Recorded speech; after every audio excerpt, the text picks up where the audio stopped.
Good morning everybody, my self Mahendra Pratap Singh Shekhawat और आप सबका मैं स्वागत करता हूं rise institute of agriculture in Chomu. आज जैसा कि आपको पता है कि आप स्क्रीन पे भी देख पा रहे हैं कि ये जो क्लास है ये 12th बोर्ड जो आरबीएससी हैं उसके लिए एक रिवीजन क्लास है। और इसमें आप देखेंगे कि जो भी आपके एग्ज़ाम में आने वाले जो क्वेश्चंस हैं उनकी हम यहाँ चर्चा करेंगे। और बेसिकली यहाँ कोई इंपॉर्टेंट क्वेश्चंस नहीं होने वाले हैं। I teach you through out the chapters. मैं आपको पूरे चैप्टर्स पढ़ाऊँगा और सबसे पहले हम पढ़ेंगे कंपोजिशन पार्ट, क्योंकि बहुत बड़ा पार्ट होता है कंपोजिशन पार्ट का, जिसके थ्रू हम बहुत अच्छे नंबर ला सकते हैं। आप इसको आराम से वेरीफाई करेंगे और अगर फिर भी कोई क्यूरी हो, कोई आपकी कन्फ्यूजन हो तो आप कमेंट बॉक्स में राइट कर सकते हैं। पहली चीज़ है, पहले हम सबसे बड़े जो मार्क्स हैं उनकी तरफ से चलना स्टार्ट करेंगे। पहले पेसेज है, उसके बाद में लेटर्स हैं, आपके को जो कंपोजिशन पार्ट में आपके एडवर्टाइजमेंट हैं, आपके नोटिसेस हैं, जो भी हैं रिपोर्ट की जो रिपोर्ट्स हैं, रिप्लाईज़ हैं, उन सब का हम यहाँ एक बार शॉर्ट में देखेंगे कैसे क्या हो पाता है। ये एक शॉर्ट रिवीजन है जिसके थ्रू आप आराम से इसको वेरीफाई कर जाएंगे। उसके बाद में जो क्वेश्चन आंसर्स हैं, पोइट्रीज़ के भी आपको पढ़ाए जाएंगे, क्लोजेस हैं। लेट्स स्टार्ट, चलो स्टार्ट करते हैं। सबसे पहले हम लेते हैं पेसेज पे। और हमें पता है कि अगर जो पेसेज हैं वो दो प्रकार के होते हैं, पहला सीन पेसेज और दूसरा है unseen passage. Okay, seen passage वो हैं जो आपके कहीं ना कहीं जो आपके टेक्स्ट बुक हैं उनमें आपके जो चैप्टर्स पढ़े हुए हैं और उनमें से अगर कोई आपके पैराग्राफ आता है तो उसको हम सीन पेसेज बोलते हैं। और अनसीन पेसेज, जैसे सीन पेसेज में आप देखेंगे पोइट्री में से आपको एक स्ट्रेंजा देखने को मिलेगा और उसके थ्रू आप क्या करेंगे, आपको जो क्वेश्चंस दिए हुए रहेंगे उनके आंसर्स आपको देने हैं। वैसे ही अगर सीन पैसेज जो आपके टेक्स्ट बुक में से आता है वो सीन पैसेज होता है, और वो पैसेज जो आप फर्स्ट टाइम देखेंगे आपकी जो टेक्स्ट बुक है उसके थ्रू नहीं आया है उसको हम अनसीन पैसेज बोलते हैं। इसको आप आराम से कैरी कर जाते हैं। बट जो ये वाला है इसमें थोड़ी सी प्रॉब्लम्स आती है, किस तरीके से पैसेज को बहुत शॉर्टेस्ट टाइम में, बहुत कम समय में और बहुत एक अच्छी गुणवत्ता के साथ में उसको कंप्लीट किया जाए, उस पर हम चर्चा करने जा रहे हैं। कि हम जैसे कई बार जो बच्चे होते हैं हिंदी मीडियम बैकग्राउंड से होते हैं उनको थोड़ी सी दिक्कत ये आती है कि वो स्पेसेस को भी अच्छे ढंग से नहीं कर पाते और बेसिकली वो कॉपी करना स्टार्ट करते हैं। बट कॉपी तो करनी है लेकिन कहीं ना कहीं उसमें ट्रिक रहेगा तो ज़्यादा अच्छा रहेगा। अब हम देखते हैं पैसेज दो प्रकार के होते हैं और जो उनमें क्वेश्चंस पूछे जाते हैं बेसिकली वो भी दो ही प्रकार के होते हैं। पहला है by helping verb and second one is with WH word और क्वेश्चन वर्ड। जैसा कि आपको पता है WH वर्ड प्रश्न पूछने के काम में आते हैं, वैसे ही क्वेश्चन वर्ड भी क्वेश्चन पूछने के काम में आते हैं। बट ये पर्टिकुलर ये WH वर्ड से स्टार्ट होते हैं और ये हाउस से स्टार्ट होते हैं। इतना लगभग आप सबको पता होगा। ओके, इस पे आता है पहला पार्ट जो है हम लेंगे बाय हेल्पिंग वर्ब। अगर क्वेश्चन हेल्पिंग वर्ब से स्टार्ट हो तो हम उसको कैसे उसका आंसर ढूंढेंगे पैसेज में से और कैसे हम उसको वेरीफाई करेंगे। सबसे बड़ी बात यह है कि मैं आपको पैसेज पढ़ा रहा हूँ और आपको पैसेज के थ्रू आपको डायरेक्टली ही उस पर निकल जाना है कि जो मैं आपको ये पैसेज पढ़ाऊंगा आपको अपने दिमाग में कोई ना कोई चैप्टर लेके चलना है जिससे आपके क्वेश्चन आंसर भी इसी वे में कंप्लीट होते जाएंगे। Is it clear? अब चलते हैं इस पे। अगर क्वेश्चन हेल्पिंग वर्ब से स्टार्ट होगा, if the question starts with helping verb, अगर कोई क्वेश्चन हेल्पिंग वर्ब से स्टार्ट हो तो उसका आंसर हम डेफिनेटली यस और नो में ही देते हैं। ओके, आंसर या तो अपना यस में रहेगा और या फिर अपना किस में रहेगा, नो में रहेगा। या तो अपना जो आंसर है वो यस में रहेगा और या फिर किस में रहेगा, नो में रहेगा। Is it clear? ओके, अगर अपना आंसर यस में रहेगा तो उसका डेफिनेट जो आपका फॉर्मेट रहेगा वो ये रहेगा, first of all you have to write yes comma affirmative. सबसे पहले आपको यस आंसर देना है। अभी मैं आपको ये बताऊंगा कि एक ऐसा पैसेज जिसमें आपको कुछ भी नहीं आता हो उसके बावजूद उसमें से कैसे अच्छे अंक हासिल किए जाएं और कैसे हम ये अनुमान लगा पाएंगे कि कौन से क्वेश्चन का आंसर यस में है और कौन से क्वेश्चन का आंसर नो में है। Whether you don't know about subject verb and object, चाहे आपको सब्जेक्ट के बारे में नॉलेज नहीं हो, ऑब्जेक्ट के बारे में नॉलेज नहीं हो, आपको ये नहीं पता कौन से टेंस का जो सेंटेंस है कौन से टेंस में, फिर भी आप आराम से इसको कर पाएंगे। देखेंगे कैसे। और अगर आपका आंसर नो में है तो आप उसको नो प्लस नेगेटिव राइट करते हैं, क्योंकि एक नॉर्मल सी बातचीत है। जैसे अगर कोई क्वेश्चन किया जाए कि आप खाना लेंगे तो आप तुरंत बोलेंगे यस मैं खाना लूँगा, हाँ मैं खाना लूँगा। लेकिन अगर आपको नेगेटिव बोलना होगा तो आप तुरंत बोलते हैं नहीं मैं खाना नहीं लूँगा। आप नोटिस कर पा रहे हैं कि जब मैंने नहीं कहा तो दूसरे बार भी मैंने एक बार और नहीं कहा, नहीं मैं खाना नहीं लूँगा। It means if your answer will be no then the sentence will be negative, but your answer will be if yes then your answer will be affirmative। इतनी बातचीत आपकी समझ में आ गई होगी। सबसे पहले बातचीत करेंगे अगर अपना आंसर यस में हो नेगेटिव का बाद में एक साथ कर लिया जाएगा। पहले आप देखेंगे अगर आपका आंसर यस में हो तो आप कैसे करेंगे। सिंपल सी बातचीत है, यस में होगा तो आपका आंसर सबसे पहले आपने लिखा यस, यहाँ तक तो सबके समझ में आ रहा होगा। अच्छा, पता कैसे लगाएंगे वो बाद में बताऊंगा कि आपको यस और नो का पता कैसे लगाएंगे। पहले ये मान लेते हैं कि इस क्वेश्चन का आंसर यस में है। Is it clear? तो यस में आपने यस लिखा और उसके बाद में जो दिया गया सेंटेंस है, दिया गया क्वेश्चन है, उसका आपको अफर्मेटिव बनाना है। ठीक है, तो अफर्मेटिव कैसे बनाएं? ये वो तरीका है जब आपको चाहे टेंस का टी भी नहीं आता हो फिर भी आप अफर्मेटिव कभी गलत नहीं बनाएंगे।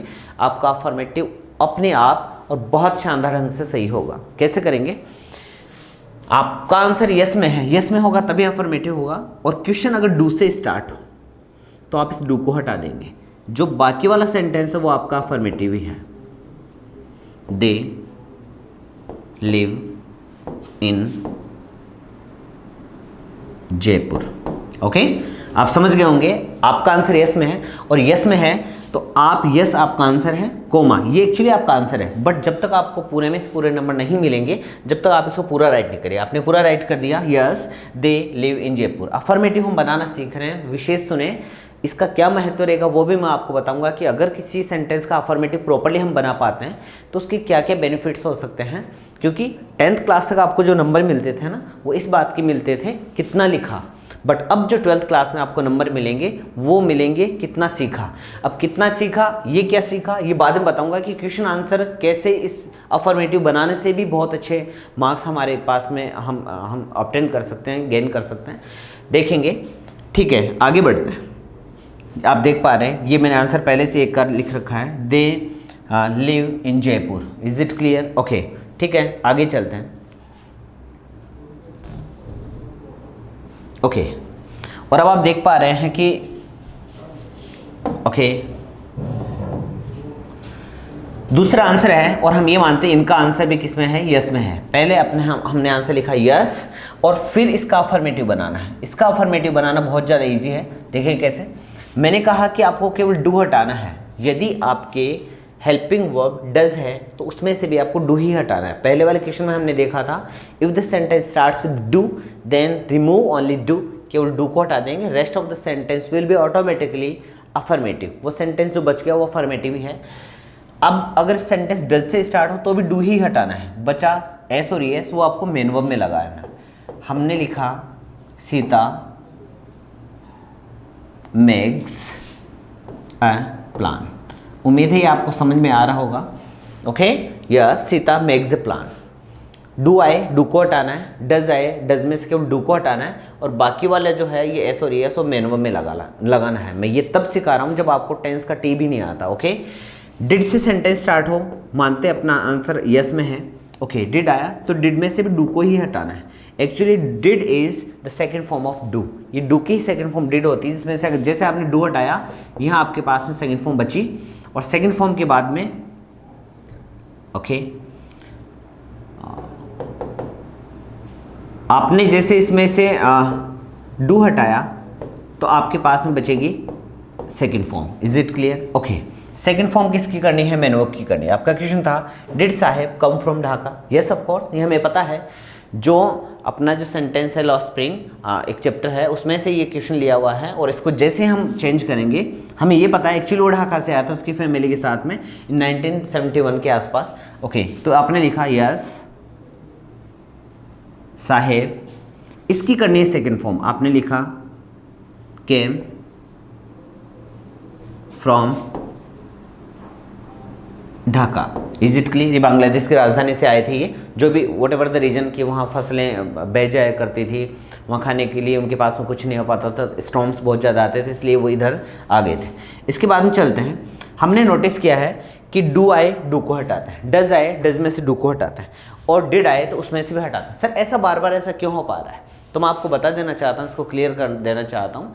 दे आर 24 काइंड्स ऑफ वर्ब, 24 प्रकार की हेल्पिंग वर्ब होती हैं विद एक्सिलरी वर्ब्स, जिनमें एक्सिलरी वर्ब्स भी काउंट होते हैं। We can divide them in 4 groups और हम उनको क्या कर सकते हैं? 4 ग्रुप में डिवाइड कर सकते हैं। First is do, second is has, third is be and fourth is modals. And modals का आपको पता है there are 13 kinds of modal, can, could, will, would, shall, should, may, might, must और to, use to, डैन और नेम not. ये आपके कोर्स में नहीं और आपको इसको लर्न करने की भी जरूरत नहीं है, बट मैंने कहा 13 काइंड्स ऑफ मॉडल वो भी हेल्पिंग वर्ब के रूप में ही, जिनको हम एक्सिलरी वर्ब्स बोलते हैं, काम में ली जाती है। इसका हम देखें तो इसमें आता है do, does and did. Okay, इसकी बातचीत करें तो इसमें आता है हैज, हैव एंड हैड। और इसकी बातचीत करें तो इसमें आता है is, am, are, was and were. और इसमें 13 है, 3 + 3 6, 5 + 5 11 एंड ये 24। अब आप देख पा रहे हैं कि जो ये वाला ग्रुप था इसी को हमने रिमूव किया, यस ऑफ कोर्स, क्योंकि ये दोनों प्रेजेंट सिंपल टेंस से बिलोंग करते हैं और ये पास्ट सिंपल टेंस से बिलोंग करती है। मैं आपको बता देना चाहता हूँ कि आपने जो राइट किया वो एकदम क्लियर है कि if the sentence starts with, question starts with do helping verb, then only remove do, केवल डू को हटा देंगे, rest of the sentence will be automatically in affirmative sentence, वो अफर्मेटिव सेंटेंस में चेंज हो जाया करता है। तो केवल आपको डू ग्रुप को रिमूव करना है, आफ्टर दैट चाहे कोई सी भी हेल्पिंग वर्ब हो आप उसको रिमूव नहीं करेंगे। Is it clear? तो फिर क्या करेंगे, हमें पता है किसी भी अफर्मेटिव सेंटेंस को जब इंटरोगेटिव में बदला जाता है तो सब्जेक्ट से पहले हम हेल्पिंग वर्ब ले आते हैं। लेकिन अगर आपको वापस से बोला जाए कि इसी इंटरोगेटिव सेंटेंस को आपको क्या करना है, अफर्मेटिव बदलना है, then only replace the place, उनका जो प्लेस है उसको रिप्लेस करें। जैसे सब्जेक्ट को आप पहले ले आएंगे ही, और उसके जस्ट बाद में हैड, हेल्पिंग वर्ब को बाद में लेके आएंगे, और बाकी वाला सेंटेंस आप एज इट इज़ राइट कर सकते हैं, a new car. Is it clear? आप देख पा रहे हैं जब ये इंटरोगेटिव था, हेल्पिंग वर्ब पहले थी, अफर्मेटिव बनाया, पहले मैंने इसका आंसर नहीं लिखा, हम लिख देते हैं। ऐसे मानते हैं सबका आंसर यस में था और यस होने बाद में अफर्मेटिव कैसे बनाते हैं। ये अफर्मेटिव बनाने के मैं आपको वो बताता हूँ क्या फ़ायदा है, क्योंकि बेसिकली आप देखेंगे आफ्टर 2 डेज जब आप अपना पेपर सॉल्व आउट करेंगे, 10th में आपने नोटिस किया होगा कि जब क्वेश्चन पूछा जाता है तो whether the chapter may be in past tense, आपका चैप्टर भले ही पास्ट टेंस में हो लेकिन कुछ क्वेश्चंस आपको प्रेजेंट टेंस में पूछे जाते हैं। तो जिस टेंस में क्वेश्चन होता है उसी टेंस में आपको आंसर देना है। अब कई बार हम क्या करते हैं, जैसे कोई क्वेश्चन आपने देखा और आपको बहुत अच्छे से वो आ रहा था तो आप एक्साइटेड होकर उसको राइट करना स्टार्ट करते हैं, बट आप ये देखना भूल जाते हैं कि क्या मैं उसी टेंस में राइट कराऊं जिस टेंस में आपका क्वेश्चन पूछा गया है। लेकिन अगर आप किसी भी क्वेश्चन की फर्स्ट ऑफ ऑल अगर आप उसका अफर्मेटिव बनाते हैं तो ऑटोमेटिकली वो सेम वे में स्टार्ट हो जाता है, उसी टेंस में स्टार्ट हो जाता है जिस टेंस में आपको राइट करना होता है। ठीक है, आगे बढ़ते हैं। अब अगर बातचीत करें इनका नेगेटिव हो तो नेगेटिव में किसी भी हेल्पिंग वर्ब को नहीं हटाया जाता है। ओके, नेगेटिव में किसी भी हेल्पिंग वर्ब को नहीं हटाया जाता है। तो हम करते क्या है, मैं इसी का नेगेटिव बना के दिखाता हूँ। जैसे मान लीजिए इसका आंसर नो, नेगेटिव बनाएंगे, करेंगे क्या, सब्जेक्ट को पहले लेके आएंगे और इस हेल्पिंग वर्ब को बाद में, और उसके बाद में नोट लगा देंगे। आप समझ पा रहे हैं, केवल अफर्मेटिव बनाते समय ही डू ग्रुप हटता है, नेगेटिव बनाते समय किसी भी हेल्पिंग वर्ब को नहीं हटाते हैं। करते ये हैं, सब्जेक्ट को पहले लिखते हैं, हेल्पिंग वर्ब को बाद में लिखते हैं और उसके जस्ट बाद में नोट लगा देते हैं। अभी आपने देख पा रहे हैं और आप मेरे साथ बोलने की कोशिश करेंगे। इसका अगर हमने नेगेटिव बनाया, साहेब डिड नॉट, और उसके जस्ट बाद में जो बाकी वाला सेंटेंस है उसको ऐसे कैसे आप राइट कर देंगे, फ्रॉम ढाका। अगर इसका नेगेटिव आंसर होता तब की बात है। इसकी बातचीत करें, इसको अगर हम नेगेटिव लिखना चाहें तो हम लिखेंगे no, comma, he had not bought a new car। Is it clear? अगर आप इसको लिखना चाहें तो इस प्रकार से आप इसको राइट करेंगे। उम्मीद है जब भी यस और नो में आंसर, जब भी हेल्पिंग वर्ब से स्टार्ट होगा आपका आंसर होगा यस और नो। उसके बाद में अगर आपका आंसर यस में है तो आप उसका अफर्मेटिव सेंटेंस बनाएंगे यस कॉमा करके, और अगर आपका आंसर नो में है तो नेगेटिव। अब बात ये बची कि सर जब आप ये बता रहे हैं कि आपका जो पैसेज है वो इतना टफ है कि आपको उसको कुछ भी आपको समझ नहीं पा रहे उसमें, तो आप कैसे करेंगे? ठीक है, मैं बताता हूँ कब आपका आंसर यस में रहेगा, कब आपका आंसर नो में। ठीक है, ये वाला सेंटेंस है, मुझे नहीं पता इसका सेंस क्या है, बट मुझे ये पता है कि ये वाला सब्जेक्ट है, ये वाली हेल्पिंग वर्ब है और ये वाला ऑब्जेक्ट है। ठीक है, तो अगर सब्जेक्ट, ऑब्जेक्ट, हेल्पिंग वर्ब और ऑब्जेक्ट में कोई भी एक चीज़ अलग है अगर पैसेज में, तो आप उसका आंसर नो में देंगे। और अगर जैसे मान लीजिए सीता मेक प्लान के बजाय वहाँ टी होता, तो आपको पता है मेरा ऑब्जेक्ट प्लान नहीं है, मुझे नहीं पता, I don't know about plan का सेंस क्या है, लेकिन मुझे ये पता है वो टी वाला तो नहीं है, तो मैं इसका आंसर देता no, Sita does not make a plan. वो प्लान नहीं बनाती, वो टी बनाती। मुझे ये भी नहीं पता टी मीन्स क्या है। और अगर सभी चीज़ सेम है तो आप समझ जाएंगे कि मेरा उत्तर यस में है। उम्मीद है ये चीज़ आपके समझ में आ गई होगी। अब इससे आगे चलते हैं कि अगर हेल्पिंग वर्ब से अगर सेंटेंस स्टार्ट नहीं हो और जो है WH वर्ड से स्टार्ट हो तो आप कैसे करेंगे? Is it clear? आपको अगर सूटेबल लगे तो आप इसका स्क्रीनशॉट भी बीच बीच में लेते रहेंगे। मैं थोड़ा कई बार साइड में हो जाया करता हूँ, ठीक है? Okay, ready? ठीक है। अब बात आती है अगर WH वर्ड से क्वेश्चन स्टार्ट हो तो कैसे करेंगे। ये जो मैं बताने जा रहा हूँ पैसेज पे, इसको आप अपने माइंड में चैप्टर पे भी लेके चलें, क्योंकि एक बड़ा पार्ट अराउंड 40 मार्क्स आपको चैप्टर के क्वेश्चन आंसर भी करने हैं। हालांकि मैं उसके काफ़ी जो शॉर्ट क्वेश्चन को बताने वाला हूँ, पोइट्रीज वगैरह के, और जैसे मैं आपको तरीका बताऊंगा उस तरीके से। लेकिन फर्स्ट ऑफ ऑल आपको ये देखना है कि अगर ये WH वर्ड आए तो इसको कैसे मेंटेन करना है। रेडी? ठीक है, आगे बढ़ते हैं। जिस टेंस में क्वेश्चन पूछा जाएगा उसी टेंस में आंसर दिया जाएगा। सबसे मस्त चीज़ यही है आपके 12th के पूरे 80 मार्क्स के पेपर में कि जिस टेंस में क्वेश्चन पूछा जाए आंसर उसी टेंस में देना है। Is it clear? वो कैसे होगा? Whenever we make the sentence into affirmative, interrogative, from interrogative to affirmative, जब क्या हम करते हैं इंटरोगेटिव से अफर्मेटिव बदल लेते हैं, वो ऑटोमेटिकली उसी टेंस में आता है। लेकिन दो ऐसे WH वर्ड हैं जिनमें ज़्यादा जरूरत नहीं पड़ती। जैसे मान लो कि ये क्वेश्चन आया आपके पैसेज में, हु मेड टी, तो when ever the question starts with who, जब भी क्वेश्चन हु से स्टार्ट होगा आप डिटो ये चीज़ पैसेज में देखेंगे। लेकिन इसके बजाय आपको एक सब्जेक्ट सजीव मिलेगा जो इस पूरे सेंटेंस का सब्जेक्ट होगा। लाइक वहाँ लिखा हुआ था राम, राम, और फिर पूरा ऐसे ऐसे लिखा हुआ था, आपको ऐसे कैसे इसको राइट करना है। इट मीन्स हु नहीं, हु के स्थान पे कोई एक सब्जेक्ट होगा, एक वर्ड होगा, एक नेम होगा जो इस सब्जेक्ट का, इस पूरे सेंटेंस का सब्जेक्ट होगा। हुज पे चलते हैं। हुज, जब भी पैसेज में हुज से सेंटेंस स्टार्ट होगा तो आपको ये तो लाइन आपको पैसेज में मिलने ही वाली है, लेकिन हुज के स्थान पे आपको जो वर्ड मिलेंगे वो मिलेंगे हिज या हर या दियर। ये तीनों में से कोई एक आपको वहाँ देखने को मिलेगा 200%। अब एक बात इमेजिन कीजिएगा, अभी कोई लेडीज़ यहाँ आए और मैं पूछूँ ये कौन है, तो आप में से कोई बोलेगी सर ये उसके मम्मा है। बट आपने तो जवाब दे दिया, लेकिन आपने कहा सर हर मदर, तो मुझे एक बात समझ में आई कि किसी लड़की के मम्मा है, इतना मेरे समझ में आया। But here are many girls, यहाँ तो खूब सारी लड़कियाँ हैं, तो मैं कैसे अनुमान लगा पाऊँगा कि किसके मम्मा है? ठीक है, तब अचानक से किसने आंसर दिया, सर ये sir she is his mother, ये उसके मम्मा। तो हिज से मेरी एक बात समझ में आई कि किसी लड़के के मम्मा है, बट लड़के भी काफ़ी सारे हैं। और किसी ने कहा sir she is their mother, ये उनकी मम्मा है। इट मीन्स एक से ज़्यादा की मम्मा है, वो दो लड़कियां भी हो सकती है, दो लड़के भी, और एक लड़की और लड़का भी हो सकता है। तो अभी कंफर्म नहीं हो पा रहा, तो हम क्या करेंगे, जब भी हिज आए तो इसके पीछे वाले पार्ट में, ऊपर वाले पार्ट में हम लड़के का नाम ढूंढेंगे। Is it clear? अगर वहाँ लड़की है, जैसे हर मदर है तो लड़की का नाम ढूंढेंगे, और अगर दियर है तो एक से ज़्यादा जो लड़के वो लड़की उनका नाम ढूंढेंगे। सोचेंगे वहाँ लिखा हुआ था मोहन, तो मैंने लिखा मोहन, जबकि आपके लिखा हुआ था हिज फादर। लेकिन जब मैंने हिज के बारे में पता लगाया तो हिज मोहन के बारे में आया हुआ था, तो मैंने लिखा मोहन फादर, और फिर ऐसे ऐसे लिखना है वॉज टीचिंग इंग्लिश। आपने लिखा ऐसा, बट मैं आपको एक बात बता दूं, ये सेंटेंस आपका गलत हो गया है, क्योंकि जब आप हुज का आंसर देते हैं किसी नाउन के साथ में तो यहाँ अपोस्ट्रोफी एस भी लगाना कंपलसरी होता है। Is it clear? कंपलसरी ये है कि आप इसमें अपोस्ट्रोफी एस लगाएं, जो भी नाम आपको मिलेगा।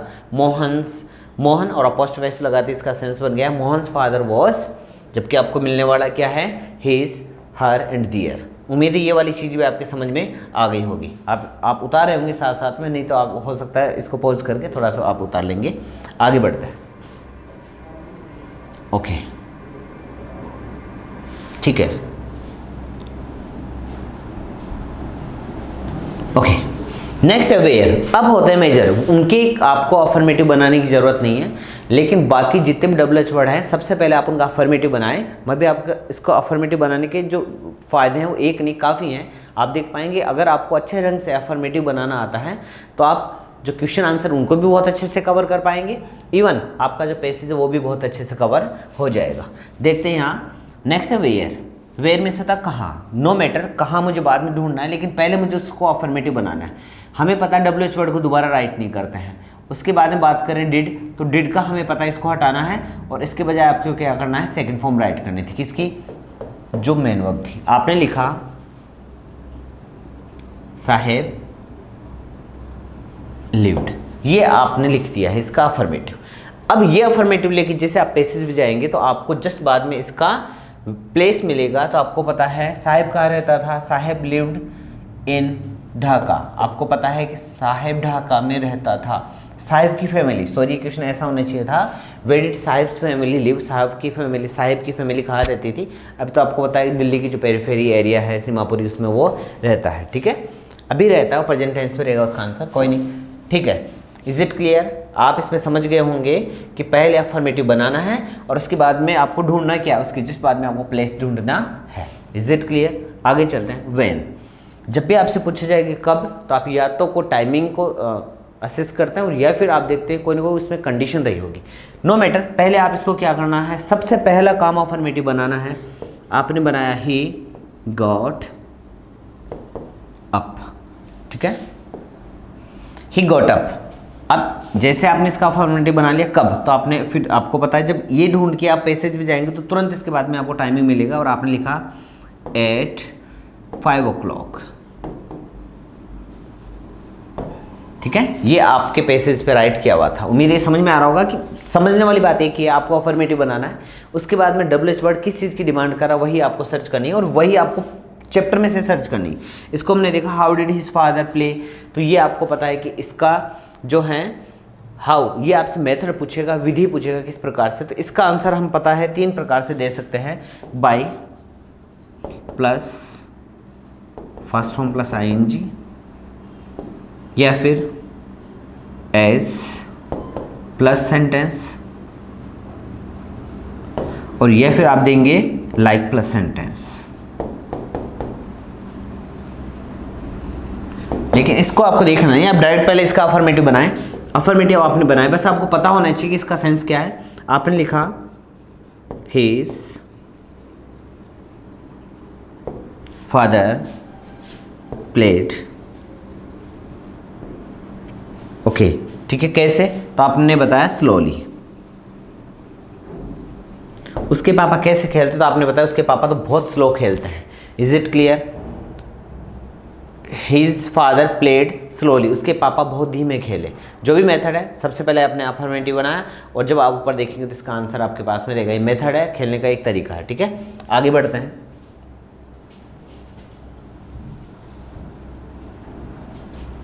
ओके, नेक्स्ट क्वेश्चन है वाई। ये सबसे ज़्यादा बार पूछा जाने वाला आंसर है, क्वेश्चन है, और इसका आंसर आपको पता है, इसका में रीजन आपको बताना है। सबसे पहले आपने अफर्मेटिव बनाया, आपने लिखा ही रैन फास्ट। वाई?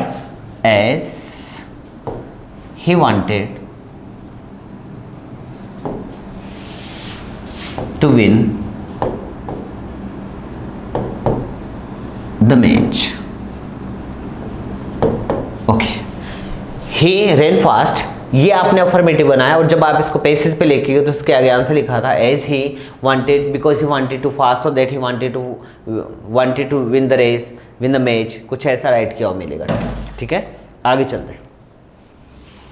यहाँ आते हैं, पहले इसका अफर्मेटिव आपने बनाया व्हाट हैड राधा बॉट। जैसा कि आपको मैंने बताया था, अफर्मेटिव बनाते समय केवल डू डज डिड ही हम हटाते हैं और उनका मैंने तरीका बताया था। डू हटाते कुछ नहीं करते, डज हटाते हैं एस और एस मेन वर्ब में लगाते हैं, डिड हटाते हैं सेकंड फॉर्म बनाते हैं। लेकिन आपने देखना है केवल WH वर्ड हटेगा, ये नहीं हटने वाली है। आपने लिखा राधा हैड बॉट, ये आपने अफर्मेटिव बनाया और आपको पता है वॉट जो है वो या तो कोई एक्टिविटी पूछता है, जैसे आपसे पूछा जाए what were the boys doing in the garden, garden में बॉयज क्या कर रहे थे, तो आपको पता है कोई ना कोई एक्टिविटी आपको बतानी। But first of all you have to change the sentence into affirmative. Affirmative में उसको बनाना है और जैसे आपने बनाया, क्या खरीद चुका था वो, तो एन इंग्लिश बुक,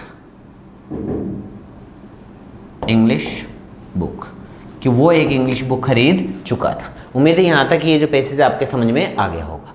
अब हम चलते हैं थोड़ा सा आगे कि सर ये तो हमारे समझ में आ गया कि कैसे हम इसको पैसेज के ये जो क्वेश्चन हैं उनको सॉल्व आउट करेंगे। यहीं पे मैं आपको इसको दोबारा समझा देता हूँ। Is it clear? ओके।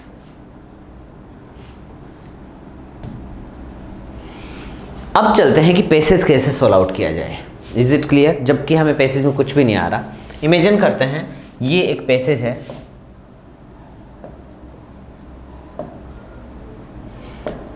जो आपको बिल्कुल भी समझ में नहीं आ रहा। हाँ आई नो, क्योंकि उसमें मुझे भी समझ में नहीं आ रहा मैंने क्या लिख दिए।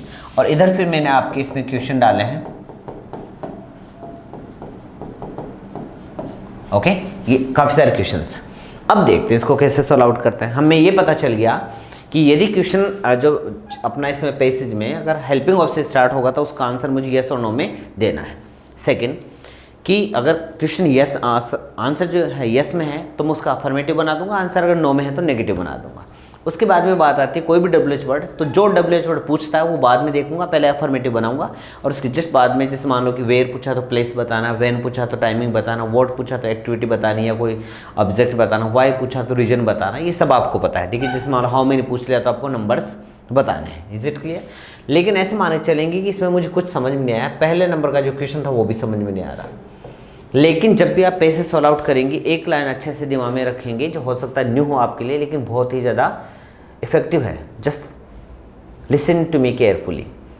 इसके ऊपर जो आज तक एक लाइन लिखी होती है और आप भी देखेंगे वो ये लिखी होती है कि read the passage carefully and answer the questions. मैं बोलता हूँ इस लाइन को आप डिलीट मारें और ये वाली लाइन अपने दिमाग में डाल दें, read the questions carefully.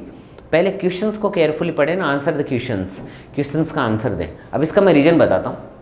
Just imagine कीजिएगा कि आप जैसे घर पे बैठे थे और पापा ने कहा बेटा जो पास वाली जो ग्रोसरी शॉप है उस पर जाओ और ये देख के आना कि उसमें क्या क्या चीज़ें मिलती हैं। चलो ठीक है, जैसे आप वहाँ पहुँचे और पहुँचे बाद में आपने हर एक चीज़ को नोटिस किया और घर पे आ गए।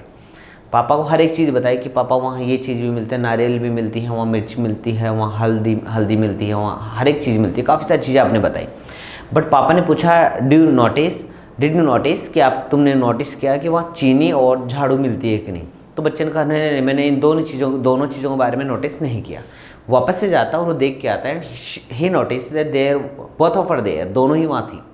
वापस से आया और पापा से कहा जी पापा वहाँ चीनी भी है और साथ में झाड़ू भी है। फिर पापा ने पूछा कि उनकी रेट पूछी, नो पापा मैंने नहीं पूछा। फिर वापस से जाता है, फिर वो पूछ के आता है कि इस भाव से चीनी थी और ये ऐसा करके आपको झाड़ू मिल जाएगी। पापा ने 100 रुपये का नोट दिया और कहा कि 2 झाड़ू और 1 चीनी लेके आना। अगर ये सभी काम से पहले अगर पापा 100 रुपये का नोट उसके हाथ में देते और बोलते कि जाओ और 1 किलो चीनी और 2 झाड़ू लेके आना है, तो शायद वो सभी चीज़ों को देखने के बजाय वो डायरेक्टली चीनी और झाड़ू के भाव और चीनी इन दोनों के बारे में पूछता। अगर आपके पास है तो ठीक है, नहीं आगे वाली शॉप पे से ले आऊँगा। ठीक वही बात अपने पैसेज पे लागू होती है। अगर आपको ये पता होगा कि मुझे इस पूरी जो वर्ड्स की दुकान है उनमें से क्या ढूंढना है, तो जैसे आप कैरी करेंगे ना इसके ऊपर आप रन करेंगे, अपनी आंखें चलाएंगे, तो अचानक से आपकी आंखें उसको कैच करती कि ये वाली चीज़ मेरी लिस्ट में थी, मुझे इसके बारे में पता लगाना, और आपका आंसर फटाक से मिल जाता। ठीक है, क्वेश्चन नंबर 1 था, इसका आपने अफर्मेटिव बनाया और अफर्मेटिव बना के जैसे आप जाते हैं तो पहले, दूसरे, तीसरे और चौथे नंबर की अगर पैसेज बड़ा है तो पहले ही पैराग्राफ में आपको इसका आंसर देखने को मिलेगा, क्योंकि ये एक बिल्कुल फिक्स नियम है कि जिस प्रकार से क्वेश्चनों का क्रम होता है उसी प्रकार से आंसर का क्रम होता है। इमेजिन आपका पहला क्वेश्चन यहाँ फिनिश हुआ तो सेकंड वाला आप इससे आगे ही देखें, पीछे नहीं।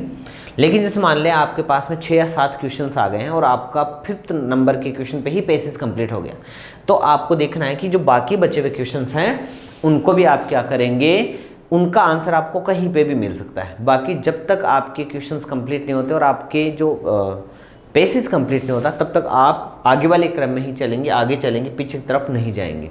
उम्मीद है पैसेज आपको अच्छे से समझ में आ गया होगा कि पहले क्वेश्चंस को पढ़ना है, क्वेश्चन का अफर्मेटिव बनाना है और जैसा क्वेश्चनों का क्रम होता है उसी क्रम में आपको आंसर का क्रम भी उसमें से ढूंढना है।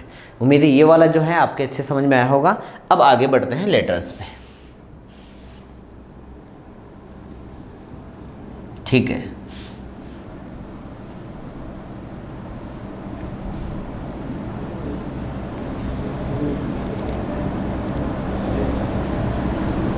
ये बेटा कंप्लीट हो नहीं पाएगा तो क्यों नहीं इसको वापस से बढ़ाई कर लिया जाए। ठीक है, ठीक है, मैं इसको स्लाइड करता जाऊंगा, आप आराम से देखते जाएंगे। ठीक है, ओके। आप देख पा रहे हैं लेटर्स। लेटर एक बड़ा पार्ट है जो आपके कम से कम 5-6 नंबर का आपको देखने को मिलेगा, यहाँ से के बाद 7 नंबर का भी देखने को मिलता है, ठीक है। ये एडिटर वाला लेटर, इसमें मैं आपको 4-5 चीज़ें आराम से पहले से क्लियर कर देता हूँ ताकि आप इसको आराम से कंप्लीट कर पाएँ, ठीक है। ये थोड़ा छोटा पड़ जाएगा, ओके। लेटर है, लेटर लिखने से पहले जो मैं आपको 3 या 4 चीज़ें बताने जा रहा हूँ उनको आप विशेष ध्यान रखें। बाकी लेटर्स कैसे फिलअप किया जाता है, कैसे क्या किया जाता है, ये मैं आपको बताऊंगा। 3-4 लेटर्स मैं आपको समझाऊंगा और ये आपका एक फॉर्मेट रहेगा, इसके थ्रू आप आराम से किसी भी लेटर को आराम से क्लियर कर सकते हैं, ठीक है। पहला है, लेटर लिखने से पहले कौन कौन सी चीज़ें हमें पता होनी चाहिए। लेटर का मतलब है न्यू पेज। जब भी आपको लेटर देखने को मिले आपको हमेशा न्यू पेज पे उसको राइट करना है। चाहे आपने जो पहले आंसर दिया उसमें 2 लाइनें आपकी भरी, पूरा पेज खाली पड़ा था, उसमें आपको लेटर को राइट नहीं करना है, उसमें सेपरेट केवल क्वेश्चन नंबर लगाना है और क्वेश्चन नंबर लगाने के बाद में आपको उसको पूरा थ्रू आउट उसको वैसे वैसे राइट करना है, पहली चीज़। दूसरा मैटर, आप देख पाएंगे कि ये जो है ये पूरा एक क्रीज में रहेगा, 1-1-1 का 1, और ये पूरा एक क्रीज में रहेगा टिल लास्ट होने तक ये एक सिद्ध में आपको लिखना है। दूसरी चीज़ उम्मीद है समझ में आ रही होगी। पहला नए पेज पे आपको राइट करना है और दूसरा है कि आपको एक सिद्ध में लिखना है, एक क्रीज में लिखना है। तीसरी बातचीत, अभी आप देख पा रहे हैं कि यहाँ ये जो हमने डाला है अपना जो है सेंडर्स जो एड्रेस है उसका, उसके बाद में डेट डाली है, रिसीवर्स एड्रेस डाला है, यहाँ सर तक और नीचे वाली तरफ योर्स से लेके और नेम तक आपको नो कोमा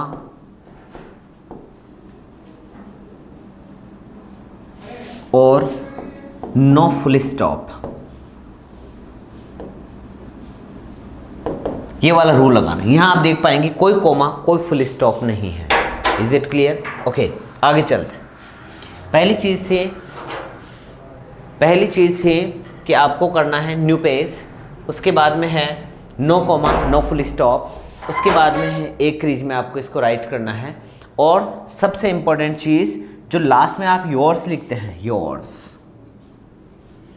ये वाला योर्स आपको राइट करना है। बेसिकली अभी बच्चों की जो रनिंग में है वो या तो आप लिखते हैं योर और या फिर आप लिखते हैं योर्स, अपोस्ट्रोफी करके लिख देते हैं, ये दोनों ही गलत हैं, मैं आपको बता दूं। ऐसा आपको राइट करना है। 4 चीज़ें मैंने आपको बताई हैं, जिसमें पहली चीज़ है न्यू पेज, एक क्रीज में आपको राइट करना है, no comma no full stop, मतलब यहाँ कोई कोमा फुल स्टॉप नहीं लगाना। अगर आप ऐसा करते तो आपके नंबर काटे जाएंगे। Is it clear? और उसके जस्ट बाद में आप क्या करेंगे, जो योर्स वाला उसके बारे में आप राइट करेंगे, मतलब योर्स ये वाला राइट करना। अभी आप इसमें देखेंगे हर एक फॉर्मेट इसमें अच्छे से बताया रखा है। अभी बातचीत है लेटर टू एडिटर। एडिटर को आपको लेटर लिखना है तो कैसा करना है, सबसे पहला अपना जो है सेंडर्स एड्रेस, ये मैंने इमेजिनरी डाला है। अगर आपको गिवन है तो आप गिवन राइट करेंगे, अदरवाइज जो भी इमेजिनरी है आज से पहले आप जो लिखते हैं वही आप लिखेंगे। Is it clear? ओके, पहला है ये सेंडर्स एड्रेस है 111 राम सदन इंदिरा कॉलोनी, सदन है, सदम नहीं है, सदन इंदिरा कॉलोनी जयपुर। यहाँ आपको एक लाइन ड्रॉप करनी है और यहाँ भी आपको एक लाइन ड्रॉप करनी है, ठीक है। उसके बाद में डेट है, अभी 3rd है, और उसके बाद में आप देखेंगे कि यहाँ आपको 6 अप्रैल राइट करना है। द एडिटर को लिखना है, तो हम देखते हैं कि द पोस्ट से पहले द का यूज़ करते हैं और एडिटर में ई आपको कैपिटल राइट करना है। Is it clear? आगे बढ़ते हैं, ठीक है। उसके बाद में आप देख पा रहे हैं कि जो द एडिटर आपने लिखा, किसके एडिटर को, तो इसमें जब भी हम ये लिखते हैं जो है आपका पत्रिका का नाम, किसी भी मैगजीन का नाम, तो उससे पहले भी द का यूज़ हम करते हैं हिंदुस्तान। जो भी आप लिखेंगे हिंदुस्तान, तो हिंदुस्तान का आप क्या करेंगे, एच कैपिटल राइट करेंगे और टाइम्स का टी कैपिटल राइट करेंगे। लाइक राजस्थान पत्रिका, तो राजस्थान का आर कैपिटल राइट करना और पत्रिका का पी कैपिटल राइट करना है। उसके बाद में जयपुर, ठीक है, मतलब जो ऊपर वाला एड्रेस डाला है जयपुर, तो आप भी जयपुर, अगर आपने कोटा लिखा तो यहाँ आप कोटा लिखेंगे। उसके बाद में सब्जेक्ट, सर सब्जेक्ट को कैसे राइट करेंगे, बहुत ईजी है। क्वेश्चन में आपको लिखा मिलेगा कि write letter to the editor complaining against, तो कंप्लेनिंग का इंग हटाकर कंप्लेन अगेंस्ट करके टिल फुल स्टॉप लिखेंगे। लेकिन आप देख पाएंगे कि वहाँ लिखा हुआ रहेगा in your locality, your locality. आपको इसके बजाय या तो कर देना है माई लोकेलिटी। Is it clear? सबसे इजी मेथड है माई लोकेलिटी। और यह फिर जिस मान लो कि ऊपर हमने इंदिरा कॉलोनी लिखा था तो आप भी लिख देंगे in Indira colony. Is it clear? In Indira colony, जिससे वहाँ लिखा रहेगा इन योर लोकेलिटी, तो आपको योर लोकेलिटी नहीं करके माई लोकेलिटी कर देना है और यह फिर कर देना है in Indira colony. Is it clear? उसके बाद में सर आप देख पा रहे हैं कि जैसे आपने नोट डाउन किया उसमें, तो इसमें आपका सबसे अच्छा काम यह है कि आपको इसमें कोमा फुल स्टॉप नहीं मिलेगा, आपको लगाना भी नहीं है। अगर आपने कहीं लगाया है तो आपके मार्क्स श्योर कटेंगे। उसके बाद में सभी में आप ऐसा ही लिखना स्टार्ट करें, जो भी आप उसको लिखते हैं, एडिटर को लिखते हैं। मैं इसका सेंस बता देता हूँ। थ्रू द कॉलम्स, जो कॉलम्स हैं ऑफ योर एस्ट्रीम न्यूज़पेपर, जो भी आपका एस्ट्रीम न्यूज़पेपर और जिस कॉलम में आप इसको देना चाहते हैं उस कॉलम की बातचीत है। लाइक आपको एडवर्टाइजमेंट दे रहे हैं तो श्योर है जो क्लासिफिकेशन है उसी में आपको मिलेगा। क्लासिफाइड जो आपका एक पेज आता है उसमें आपने खेल के बारे में कोई सूचना दी है तो खेल प्रेस पे मिलेगा। किसी के तीक की बैठक के बारे में है तो आपको बताया सेकंड पेज पे आपको देखने को मिलेगा। ठीक है, तो जो भी उनका कॉलम होता है उसके थ्रू आप दे देंगे क्या paper, I would like to draw, मैं खींचना चाहूँगा क्या, the attention of the authorities, जो अथॉरिटीज़ हैं, जो अधिकारीगण हैं, उनका ध्यान खींचना चाहता हूँ। एंड और पब्लिक टूवर्ड्स, पब्लिक का भी ध्यान खींचना चाहता हूँ। क्योंकि एडिटर को तब लिखा जाता है जब आपकी बातचीत एक निचले लेवल पे नहीं सुनी जाती है, तो आप उसको न्यूज़पेपर में छपवाते हैं ताकि जो अथॉरिटीज़ है उनके दिमाग में भी बात पहुँच जाती है और उसके अलावा जो पब्लिक है उनको भी इसके बारे में एस्टिमेट हो जाया करता है।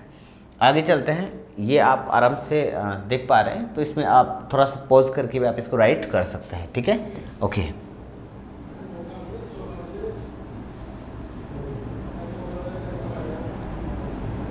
ओके, इसको यहाँ तक पढ़ लेते, ये एक साथ आएगा। ओके, ठीक है। आपने देखा तो जब आपने ये बोल दिया तो अब इसके बीच में जो ब्लैंक स्पेस है, एस टूवर्ड्स करने के बाद में जो आपका सब्जेक्ट है, सब्जेक्ट का कंप्लेन अगेंस्ट को तो हटा देंगे और जो बाकी वाला बचा पार्ट है वो आप यहाँ क्या कर देंगे, उसको राइट कर देंगे। सब्जेक्ट को दोबारा से राइट करना है। उसके बाद में उस सब्जेक्ट के बारे में आपको 2 से 3 सेंटेंस अपने मन से बनाने हैं। उनको बनाने के बाद में आप इसी को राइट करना चालू कर देंगे। जो मैंने ब्लैंक स्पेस डाला है इसमें आपको सब्जेक्ट से रिलेटेड 2 से 3 लाइनें भरनी हैं। उसके बाद में आप लिखेंगे इट इज़ होप्ड, ऐसी आशा की जाती है, दैट द कंसर्न अथॉरिटीज़, जो संबंधित अधिकारीगण हैं, लाइक चेन स्नैचिंग का मामला है तो आपको पता है पुलिस सुप्रिटेंडेंट इस पे फोकस करेंगे। आपके जो रोड्स वगैरह हैं तो आपको पता है, या फिर वाटर से डिलीवरी से रिलेटेड है तो आपके PWD के करेंगे। अगर आपके कोई डिस्ट्रिक्ट वाइज दिक्कत है तो जिला कलेक्टर करेंगे। अगर आपके पोस्ट से रिलेटेड दिक्कत है लेटर से तो पोस्ट मास्टर वगैरह वो करेंगे। Is it clear? तो जो कंसर्न अथॉरिटीज़ है वो take some corrective steps against it. आप ऐसा कैसा राइट कर सकते, कोई दिक्कत नहीं है, बस आपको बीच में थोड़ा सा चेंज करना है। उसके बाद में आप देख पा रहे हैं मैंने अपोस्ट्रोफ नहीं लगाई हो और एस भी लिखा है, योर्स ट्रूली, और फिर अपना जो नेम है, जो गिवन नेम है उसको आप राइट कर देंगे। आप एक बार इसका स्क्रीनशॉट ले सकते हैं just with in few seconds.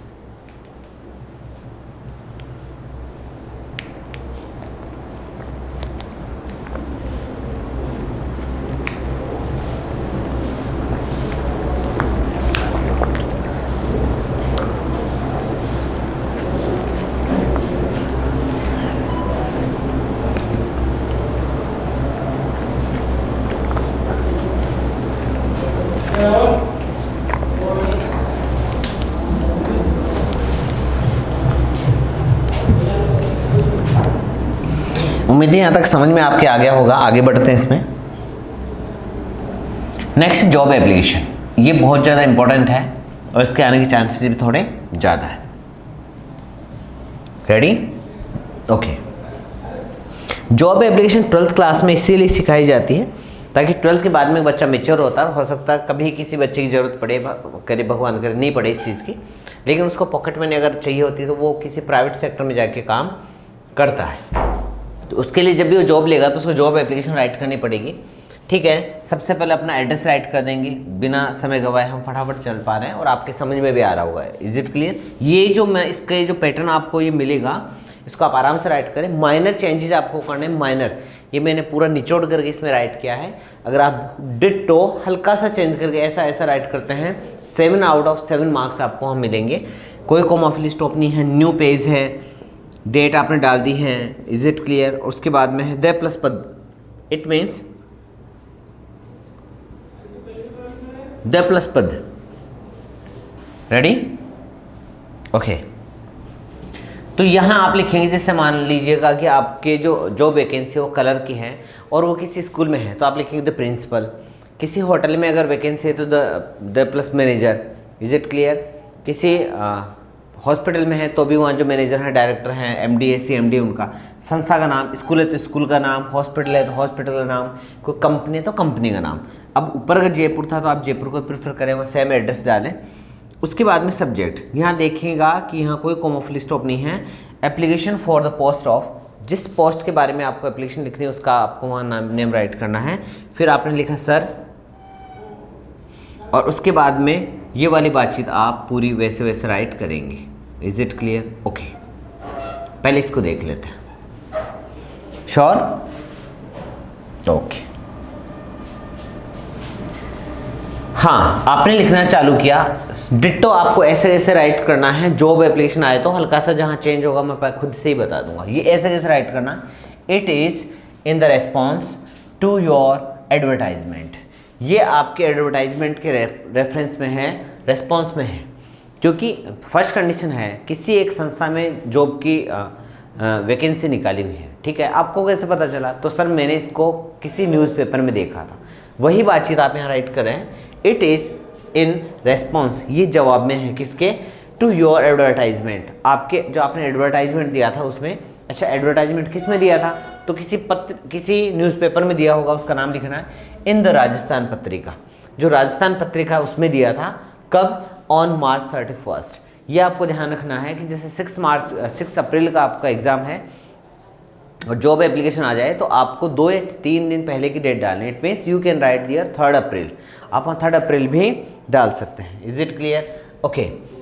और उसके बाद में फॉर द पोस्ट ऑफ, जो पोस्ट आपने ऊपर डाली थी, लाइक कलर की हो सकती है, एलडीसी की हो सकती है, यूडीसी की, एंड इंग्लिश टीचर, जो भी आपने पोस्ट वहाँ डाली थी वो आप यहाँ राइट कर देंगे। उसके बाद में पैराग्राफ चेंज करके आई हैव रिसेंटली कंप्लीटेड क्या? माई MA B.Ed, ये अकॉर्डिंग टू पोस्ट होगा। इस पर आपको थोड़ा सा चेंज करना, लाइक पियोन के लिए लिखेंगे आप 8th पास। ओके, अगर आपको गवर्नमेंट टू से सीनियर टीचर के लिए चाहिए होगा तो आपको B.Ed होना ज़रूरी है।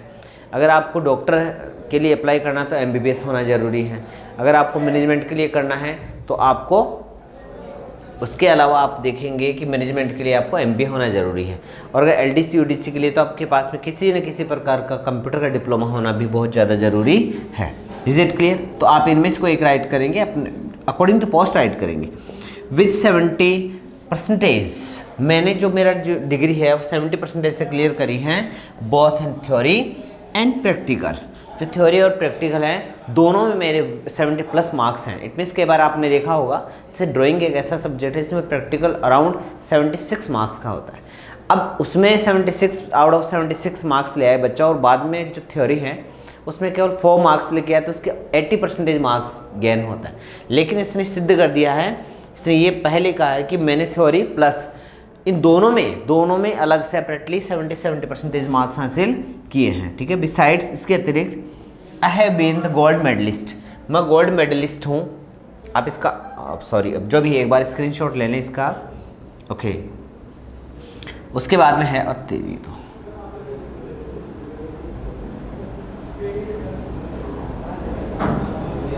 ये तो बहुत फास्ट निकल गया।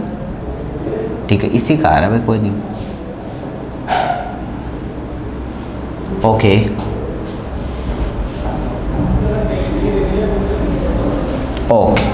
I have been gold medalist in Rajasthan University Jaipur in 2015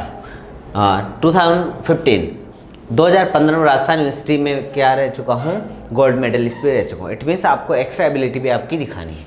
उसके जिस बाद में आप पैसेज में लिखना चालू करेंगे इसी लेटर में, ये सेम आपको ऐसे ऐसे राइट करना है, जो चेंज करना था ऊपर आपने कर दिया। आई हैव 10 years एक्सपीरियंस, मुझे 10 साल का एक्सपीरियंस है इन रिलेटेड फील्ड। अब आप देख पा रहे होंगे कि मैंने यहाँ लिखा है रिलेटेड फील्ड। इट मीन्स जिस भी चीज़ के बारे में आप लिखना चाह रहे हैं आप आराम से यहाँ राइट कर सकते हैं।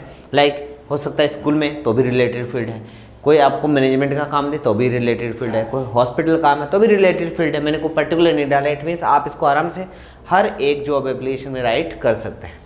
एट प्रेजेंट फिलहाल आई एम वर्किंग देखो मैंने न तो टीचिंग लिखा है, न अदर कुछ वर्ड लिखा है, वर्किंग में सभी प्रकार से वर्क होता है। एट रेप्यूटेड फिर्म, मैं एक जो रेप्यूटेड फिर्म है उसमें क्या कर रहा हूँ, संस्था, उसमें वर्क कर रहा हूँ।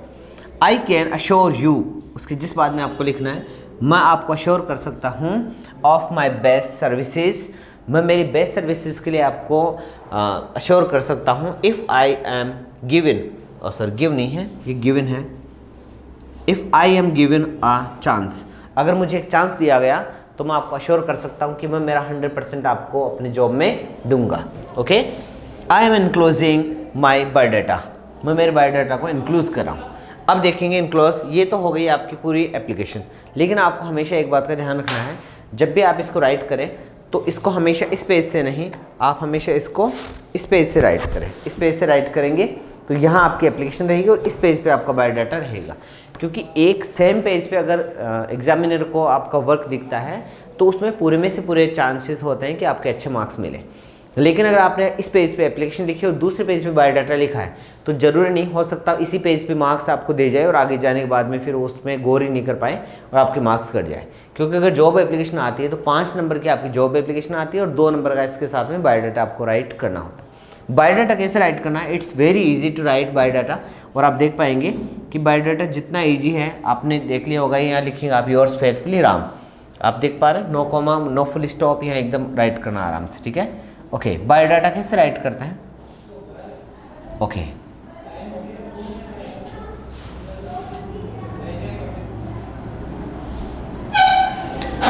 बायोडाटा आप नेम वगैरह सब कुछ पहले राइट करेंगे। ये जो आप लिख रखा है अपने, ये पॉइंट्स डाल रखे हैं, एक सिद्ध में होने चाहिए सबसे। ये जितना सुंदर आप बायोडाटा डालेंगे, कई बार आपने देखा होगा बच्चे यूँ कर देते हैं, अगर इसके नेम के अकॉर्डिंग वर्क करता तो सबसे पहले यहाँ कर देता। ये देखो,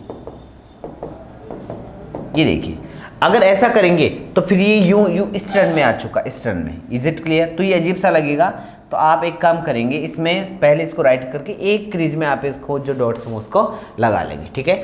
करना क्या है, इसको बायोडाटा को लर्न करना बहुत ज़्यादा इजी है। जो मैं बोल रहा हूँ उसको आप आराम से सुनते जाएंगे। बायोडाटा मीन्स से समथिंग अबाउट योरसेल्फ, इसको सीवी भी बोलते हैं, सर्कुलम विटे।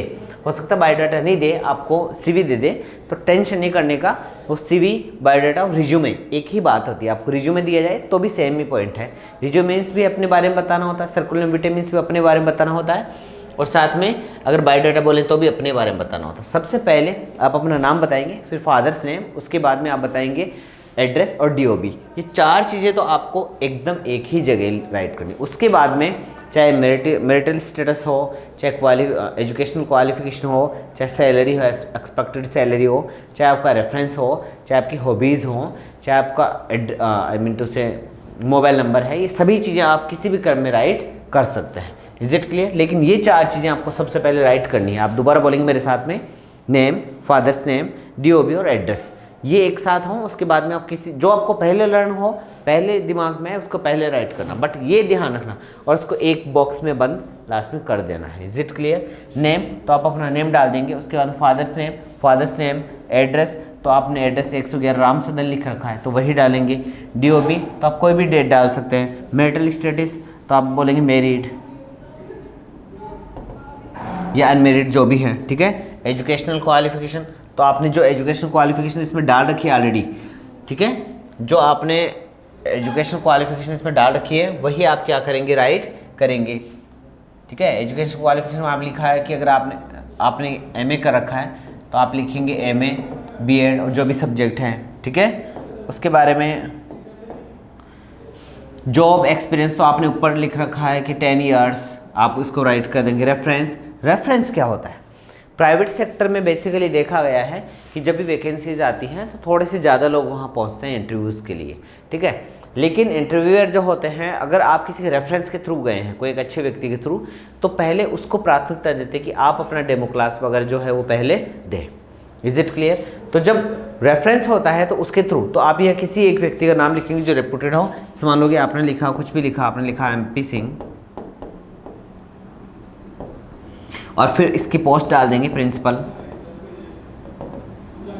और किसी भी स्कूल का नाम राइट कर देंगे, किसी भी कॉलेज का नाम राइट कर देंगे, वो वहाँ के डायरेक्टर हैं। इट मीन्स रेपुटेड पर्सन, उसके रेफरेंस से आदमी आया है, थोड़ा सा आपकी वैल्यू रहेगी। उसके बाद कॉन्टैक्ट नंबर और इनक्लोज्ड, इनक्लोज मीन्स होता है कि आप क्या क्या राइट वो इसमें इंक्लूज करें, तो आप लिखेंगे I am including 10th, okay, 12th and BA, MA and B.Ed। इनकी जो मार्कशीट है वो मैं इसमें क्या कर रहा हूँ, इंक्लूड कर रहा हूँ। जो डॉक्यूमेंट्स आप इंक्लूड करें उनकी लिस्ट आप यहाँ दे देंगे। उम्मीद है आपको बायोडाटा समझ में आ गया होगा। मैं दोबारा बोल रहा हूँ, बायोडाटा बनाना बहुत ईजी है, रट्टा नहीं मारना, उसको समझना है। सबसे पहले बायोडाटा लिखेंगे, एक बॉक्स बनाएंगे रेक्टेंगल, स्क्वायर नहीं बनाना, रेक्टेंगल बनाना, क्योंकि जब स्क्वायर बनता है तो आपका यू बनता है और ये अच्छा नहीं लगता। आपको इस एंगल से बनाना है, रेक्टेंगल बनाना है और जो पॉइंट्स एक सीध में होते थे फिर आप यहाँ राइट करना चालू कर देंगे। Is it clear? इस तरीके से आपको बनाना है। Is it clear? Okay. Name, father's name, address and DOB ये एक साथ लिखनी है। उसके बाद में किसी भी चीज़ को आप पहले, किसी भी चीज़ को आप बाद में राइट कर सकते हैं। Is it clear? Sure. Hobbies है, इसमें हॉबीज़ का नहीं लिखा, हॉबीज़ भी आप राइट कर सकते हैं। एक्सपेक्टेड सैलरी वो भी आपको इसको राइट करना है, इसमें शायद ड्रॉप रह गया कहीं। एक्सपेक्टेड सैलरी वगैरह वो भी आप इसमें राइट करेंगे, ठीक है, शायद ऊपर रह गया था। Is it clear? Sure. Job application 7 number एकदम फ्री हैं और उनको आप आराम से ले सकते हैं, ठीक है। अब चलते हैं नेक्स्ट पॉइंट पे जिसका नाम है रिप्लाईज। Is it clear? अभी तक हमने पढ़ा है कि पैसेज को कैसे सॉल्व आउट करते हैं। उसके अलावा आपने देखा कि जो एप्लीकेशंस हैं, जैसे जॉब एप्लीकेशन लेटर्स हैं, एडिटर को कैसे राइट करते हैं, कंप्लेंट भी लगभग एक ही जैसा है। आप जो मेजर चीज़ उसका ध्यान रखें, सबसे पहले सेंडर से एड्रेस, उसके बाद में डेट है, उसके बाद में जिस पोस्ट को हम ये लेटर भेजते हैं उसका नाम है, उसके जिस बाद में सब्जेक्ट है, सर है, और फिर कंप्लेन लेटर आप राइट करेंगे। इसी प्रकार से आपने देखा कि जॉब एप्लीकेशन भी वैसे ही राइट करना है। Is it clear? अब चलते हैं हम इन्विटेशन रिप्लाई पे। रिप्लाई क्या होता है? बेसिकली पहले जो कोर्स हुआ करता था उसमें डायरेक्टली ही आपसे इन्विटेशन राइट करवाया करते थे। And there are 2 kinds of invitations. Invitations 2 प्रकार के होते हैं। पहला जो है वो ये हुआ करता है कि फॉर्मल, और दूसरा होता है इनफॉर्मल। अब फॉर्मल इन्विटेशन कौन सा होता है? बेसिकली हम देख पाते हैं कि जैसे अगर अपने परिवार में किसी की शादी है तो, और हम कहीं पढ़ रहे हैं, तो हम 3 कार्ड लेके आते हैं। एक पूरी क्लास के लिए जिस पे साफ लिखा होता है कि 12th क्लास के लिए है, ऑल स्टूडेंट्स, और एक होता है मेरे बेस्ट फ्रेंड्स के लिए, जो मेरे बेस्ट फ्रेंड है उनका अलग से नाम, उसके नीचे ये वो लिखते हैं सहपरिवार, कि आपका पूरा परिवार वहाँ आना जरूरी है। और एक होता है पूरे टीचर्स के लिए। फॉर्मल जो होता है इनविटेशन वो उनके लिए होता है जिनके आने से भी अपनी शादी में कोई इतना ज़्यादा या अपने प्रोग्राम में फ़र्क नहीं पड़ता, और नहीं आने से भी फ़र्क नहीं पड़ता। मतलब सेम डे आप ये रियलाइज़ नहीं कर पाएंगे वो आए थे कि नहीं आए थे। 2 या 4 दिन बाद में आपको रियलाइज़ होता है कि वो आए थे या नहीं आए थे। Is it clear? लेकिन अगर आपका बेस्ट फ्रेंड या फैमिली मेम्बर्स में से कोई नहीं आए तो सेम डे आपको रियलाइज़ होगा कि वो नहीं आया है। उसके आने से भी इफेक्ट होता है और नहीं आने से भी इफेक्ट होता है। और अपने तो राजस्थान में एकदम नॉर्मल सी बातचीत है, जब शादियाँ होती तभी जो भाई बंधु होते हैं वो रूठ जाते हैं कि नहीं वो आएगा तब मत जाऊँगा। ये तो वो इनफॉर्मल है कि वो, अब जिस मान लो कि एक फॉर्मल आदमी फॉर्मलिटीज़ के लिए अगर किसी को काट दिया, वो रूठ जाए, नहीं आए तो नहीं आए तो भी काम चल जाएगा। लेकिन फैमिली मेम्बर्स में से कोई नहीं आए तो अजीब सा महसूस होता है, और फ्रेंड्स भी अगर नाराज जाए तो काफ़ी दिक्कत होती है। आप समझ पा रहे हैं मैं क्या बोल रहा हूँ? तो इनफॉर्मल वो होता है जिसके आने से भी, और सीधी सीधी बात है, अपने फैमिली मेम्बर्स और जो फ्रेंड्स होते हैं वो हमेशा इनफॉर्मल में आते हैं, और जो नॉर्मल फ्रेंड्स होते हैं वो किस में आते हैं? फॉर्मल में आते हैं। अभी हम पढ़ने जा रहे हैं रिप्लाई, जो फॉर्मल रिप्लाई है। Is it clear? Formal reply है। और इसका अच्छा रिप्लाई आने लग गया तो रिप्लाई क्यों आता है? इमेजिन करेंगे मेरे एक बेस्ट फ्रेंड है जिनको हमारे यहाँ को फंक्शन है, मुझे उनको बुलाना है। मैंने एक कार्ड लिया और मेरे एक दूसरे दोस्त से कहा कि इसको आप पोस्ट करवा के आ जाए, स्पीड पोस्ट कर दें, और मैंने उनको 500 रुपये दे दिए कि जो भी खर्चा है आप उसमें आराम से खर्च कर सकते हैं। लेकिन जैसे वो घर से रवाना होते, गर्मियों के दिन थे तो काफ़ी, जब जाते जाते उनको गर्मी लगी तो उनको लगा कि कुछ खाने पीने का एस्टिमेट हो ही जाना चाहिए। तो जब आगे निकले तो एक जूस सेंटर था, वहाँ आराम से उन्होंने 2-3 पपीता शेक वगैरह आराम से नाश्ता वास्ता कर लिया, 200-250 रुपये वहाँ खर्च कर दिए। आगे निकले तो उनको लगा कि एक जूस और पी लेता हूँ। थोड़ा सा आगे जाते उनको लगा कि कोई और एक आधी चीज़ परचेज कर ली, थोड़ा और नाश्ता वगैरह उन्होंने कर लिया। जब वहाँ पहुँचे तो उन्होंने कहा कि स्पीड पोस्ट के लिए 150 रुपये चाहिए, जबकि उनके पास 20 रुपये बचे थे। तो उन्होंने कार्ड पहुँचा नहीं, फेंका दिया वहीं पे, और 20 रुपये भी जेब में डालना ही। मैं इसलिए नाराज़, मेरा दोस्त नहीं आया। दोस्त इसलिए नाराज़, मैंने कार्ड ही नहीं पहुँचाया, जबकि गेम कर गया बीच वाला। तो जब अगर मेरा दोस्त रिप्लाई कर दे मुझे तो एक बात क्लियर हो जाएगी, वो ये है कि मेरे जो जिसको मैंने कार्ड दिया था ना, उस उसने अपना काम 200% सही किया, तभी तो वेदर वो चाहे आए चाहे नहीं आए, उनका रिप्लाई आ गया, या तो ऐसे बोलेंगे हाँ मैं पक्का आऊँगा, और या फिर ऐसे बोल रहे नहीं मैं तो नहीं आ पाऊँगा, लेकिन कम से कम बीच वाले ने तो अपना काम पूरा अच्छे से कर दिया। ठीक है, अभी फॉर्मल रिप्लाई है, इन्विटेशन रिप्लाई है। फॉर्मल मीन्स वो जिसके आने से भी फ़र्क पड़ेगा, जिसके नहीं आने से भी फ़र्क नहीं पड़ेगा, तो नहीं आने से भी इतना फ़र्क नहीं पड़ने वाला। ठीक है, कैसे? एक तो इसको बॉक्स में लिखना है, आराम से समझना है कि रिप्लाई दो प्रकार की होती है, फॉर्मल, इनफॉर्मल। इसका जो आंसर है वो 4 प्रकार से दिया जाएगा। एक बार यस आऊँगा, नहीं आऊँगा। दूसरा उसमें भी हाँ या तो आने का, एक्सेप्ट करने का, और या फिर डिक्लाइनिंग करने का, मैं नहीं आ पाऊँगा। अभी साफ लिखा हुआ मिलेगा कि आपको फॉर्मल इन्विटेशन रिप्लाई करना है और एक्सेप्ट करते हुए लिखना है। वैसे अगर आपको डिक्लाइनिंग होगा तो डिक्लाइनिंग के लिए लिखिएगा कि आपको डिक्लाइन इसको करना है। ठीक है, अभी हम सीख रहे हैं इन्विटेशन रिप्लाई, और वो भी फॉर्मल है और एक्सेप्टिंग है, एक्सेप्ट कर रहे हैं। ठीक है, आप लिखेंगे जिसके पास में कार्ड आया है वो थैंक करते हैं जिसने कार्ड भेजा है। आराम से सुनते जाएंगे। जिसके पास में कार्ड आया है, श्योर है, वो थैंक करेंगे किसको? जिसने कार्ड भेजा है। ठीक है, देखते हैं। Mrs and Mr receiver's name, जिसने भी प्राप्त किया है। Is it clear? आपने लिखा, और मैं तो चाहता हूँ आप अपने पापा का ही नाम यहाँ राइट करें, फादर्स नेम राइट करें, कोई स्पेलिंग मिस्टेक नहीं है। Mrs and Mr receiver's address, receiver's name, जो रिसीवर नेम है वो थैंक करते हैं, धन्यवाद देते हैं। आपको यहाँ थैंक्स नहीं करना कि बच्चे अपने जैसे डेली रूटीन में होता है थैंक्स, तो थैंक्स बोलना चालू करता है। किसको देते हैं? मिस्टर एंड मिसेस, भेजने वाले का नाम। सही बात है, जिसने भेजा है mister Ramlal Sharma, Mrs and mister Ramlal Sharma. ये बात समझ में आ गई होगी। जिसको कार्ड मिला है ऑब्वियस वो थैंक बोलेगा। किसको बोलेगा? जिसने कार्ड भेजा है। किस चीज़ के लिए थैंक्स बोलेंगे? अच्छा, जैसे जैसे मैं क्वेश्चन करते जा रहा हूँ वैसे आप अपने आप से क्वेश्चन करें, आज आपको लर्न हो जाएगी। फॉर, किस चीज़ के लिए?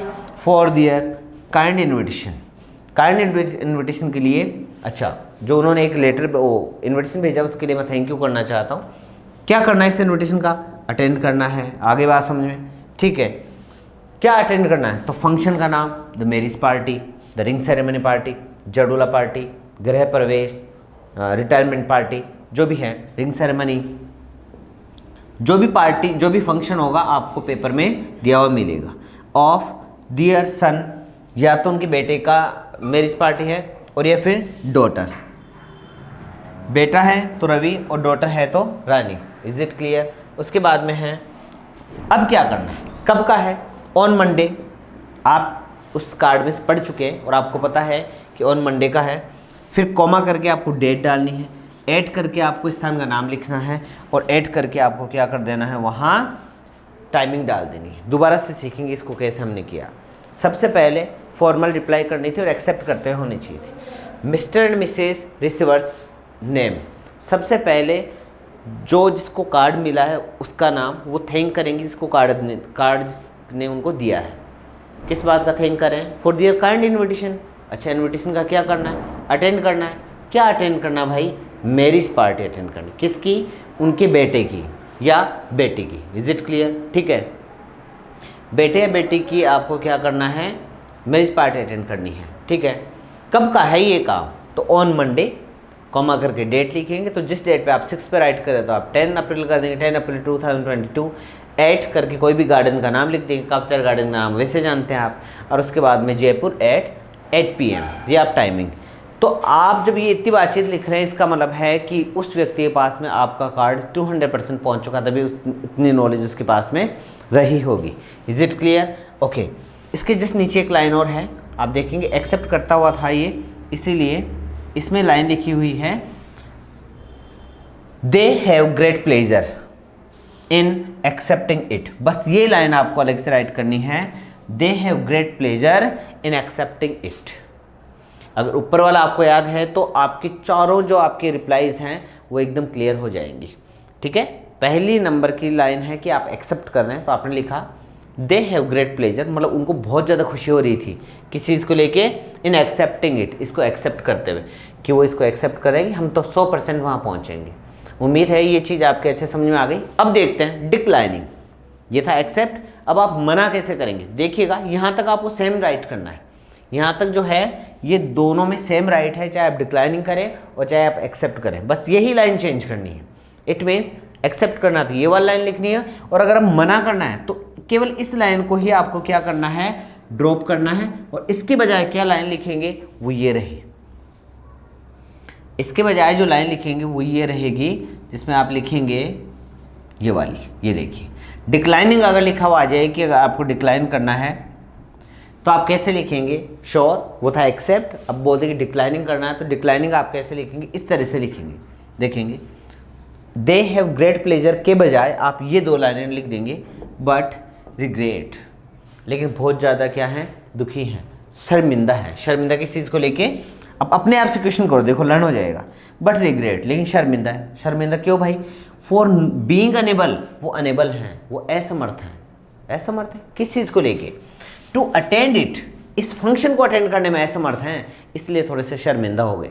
जिससे कार्ड दिया तो शर्मिंदा हो गए किस चीज़ को लेके, कि मैं इसको अटेंड नहीं कर पाऊंगा। तो कोई कारण तो बताया होगा, ऐसे कैसे नहीं करेंगे। यस, ड्यू टू, आप ड्यू टू के बजाय आप लिख सकते हैं because of, because of, due to an unavoidable meeting at Kota, कि कोटा में क्या है, एक अनअवॉइडेबल मीटिंग है, इसको अवॉइड नहीं किया जा सकता। ड्यू टू एग्जामिनेशंस, एग्जाम की वजह से वो नहीं आ पा रहे। जो whatever you want to write, जो आप राइट करना चाहें वो आप यहाँ राइट कर सकते हैं। Is it clear. But urgent नहीं करना, क्योंकि कई बच्चे बोलते हैं सर अर्जेंट राइट करते हैं। अर्जेंट इसलिए राइट नहीं करना, अर्जेंट से मतलब है क्विक होने वाला काम। क्विक, अचानक से आपको, आप रेडी थे आने के लिए, अचानक से कोई काम हो गया तो आपने कहा कि मुझे अर्जेंट वर्क हुआ। अब जब आपके पास में प्री प्लानिंग है, क्योंकि जब भी आपको कार्ड मिला होगा उसके 5 या 6 दिन बाद में शादी का प्रोग्राम रहा होगा या जो भी फंक्शन है उसका रहा होगा, तो अर्जेंट कैसे हो सकता है, ये तो अनअवॉइडेबल है, इसको आप क्या नहीं कर सकते, अवॉइड नहीं कर सकते। अब आपके समझ में आ गया होगा कि जो ऊपर भी आपने लिखा वो पूरा एक्सेप्टिंग का था, और अगर डिक्लाइनिंग करना हो तो पूरा वैसे वैसे राइट करना। मैं दोबारा से बोल देता हूँ, मिस्टर एंड मिसेज जिसको लेटर ये कार्ड प्राप्त हुआ है वो थैंक करते हैं किसको, जिसने भेजा है। उसके बाद में आपने देखा, ठीक है, किस चीज़ का थैंक करते हैं, वो थैंक करते हैं फॉर दियर काइंड इन्विटेशन, अपने काइंड इन्विटेशन के लिए, उनके जो काइंड इन्विटेशन था। इन्विटेशन में क्या करना, अटेंड करना है। क्या अटेंड करना, मैरिज पार्टी, किसकी, दियर सन या दियर डॉटर रवि और रानी। कब का है, ऑन मंडे, डेट 10 अप्रैल। उसके बाद आपने देखा कहाँ, तो आपने बताया एट बराला गार्डन जयपुर, और कितने बजे आना है, तो 8 बजे आना है। ओके आई विल कम, मैं श्योर आऊँगा, लेकिन मना कर रहे हैं, तो ये वाली बातचीत आप लिखेंगे। Is it clear. वो बातचीत है फॉर्मल रिप्लाई, एक एक्सेप्ट और एक डिक्लाइन। अभी चलते हैं इनफॉर्मल। अब आपको ये तो पता है कि इनफॉर्मल जो रिप्लाई होती है वो किसको लिखी जाती है, इनफॉर्मल लिखी जाती है जो अपने फैमिली मेम्बर्स या जो मेरा बेस्ट फ्रेंड है उनको लिखी जाएगी। आगे बात समझ में, श्योर, ठीक है। तो ये लिखी जाएगी लेटर्स की तरह, हालांकि इसको ब्रैकेट में आपको बंद करना बॉक्स में, लेकिन लेटर की तरह आप इसको राइट करेंगे। आपने सबसे पहले अपना एड्रेस डाल दिया 15 बापू बाजार, ठीक है, और उसके बाद में जयपुर, फिर आपने डेट डाल दी है, उसके बाद माय डियर फ्रेंड जो भी आपका नाम है, ठीक है, और आपने लिखना चालू कर दिया, और लिखते लिखते आप आगे तक पहुँचे। मैं इसको थोड़ा ऊपर तक ले लेता हूँ क्योंकि मेन चीज़ तो हो गई यहाँ से आते हैं, ताकि आपको अच्छे से समझ आएगी। अब ठीक है, ओके, ठीक है। आपने लिखना चालू किया, कब लिखना है, जब एक्सेप्ट करना है फॉर्मल रिप्लाई, ठीक है। फॉर्मल इन्विटेशन को आपने एक्सेप्ट किया, रिप्लाई कर रहे हैं, तब आप लिखेंगे आई एम सरप्राइजिंगली हैप्पी, मैं आश्चर्यचकित होते हुए खुश हूँ। आप अपने दोस्त को लिख रहे हैं, बेस्ट फ्रेंड को लिख रहे हैं, फॉर योर काइंड इन्विटेशन, तुम्हारा जो काइंड इन्विटेशन है उसके लिए मैं खुश हूँ और सरप्राइजिंगली हूँ। सरप्राइज किस बात का भी पता चलेगा। अच्छा, सेम है, देखो वो पूरी बातचीत जो अभी आपने पढ़ी वो सेम है। टू अटेंड, अटेंड करना है, क्या उसमें था दियर, यहाँ डायरेक्टली फेस टू फेस बातचीत हो रही है, डायरेक्ट यू से बात हो रही है, तो आप लिखेंगे your son Ravi's marriage party. किस चीज़ के लिए, ये बहुत ज़्यादा खुश है, टू अटेंड, अटेंड करने के लिए, क्या, your son Ravi's marriage party. कब की है, तो खुद बताया कि उसने कार्ड पढ़ा होगा, ऑन मंडे है, 10 अप्रैल है, एट बराला गार्डन है जयपुर, और ऐड करके आपका प्लेस है। ये सेम है जो फर्स्ट टाइम आपने लर्न किया, वैसा वैसा राइट करना, ठीक है। अब देखना, ये 2 लाइन्स ऐसी हैं, ये बेटा ये यहीं पे फिनिश हो गया, ये इस तरफ आएगा, ठीक है। मीन्स ये इस जगह से आप राइट करेंगे, how time, sorry,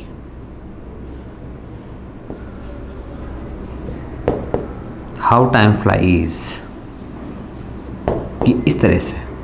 is it clear, ये नहीं है, रेडी, इसको काट देते हैं। ठीक है, ये 2 लाइनें आपकी इतनी इंपॉर्टेंट है जिससे ये पता चलेगा कि आप फेमिलियर कैसे हैं। देखेंगे, I still remember his childhood days, मतलब इसको ये आई तो है जो भेज रहा है उसको, उसने भी कहा है कि I still remember his childhood days. His कौन? रवि। मुझे अभी भी रवि के बचपन के दिन याद हैं। इट मीन्स जैसे अपने पापा के कुछ दोस्त ऐसे हैं जब हम बचपन में थे छोटे छोटे तब भी वो आते थे और अभी भी आते हैं, तो वो ज़रूर आपस में बैठ के बातें करते हैं कि यार बता कल कोई बच्चा छोटा सा था और आज देखो कितना बड़ा हो गया, मुझे उसके बचपन के दिन आज भी याद हैं। ठीक है, हाउ टाइम फ्लाइज, समय कितनी जल्दी उड़ जाता है। कल को छोटा सा बच्चा था, देखो आज इसकी शादी होने जा रही। ऐसी बात कौन करेगा?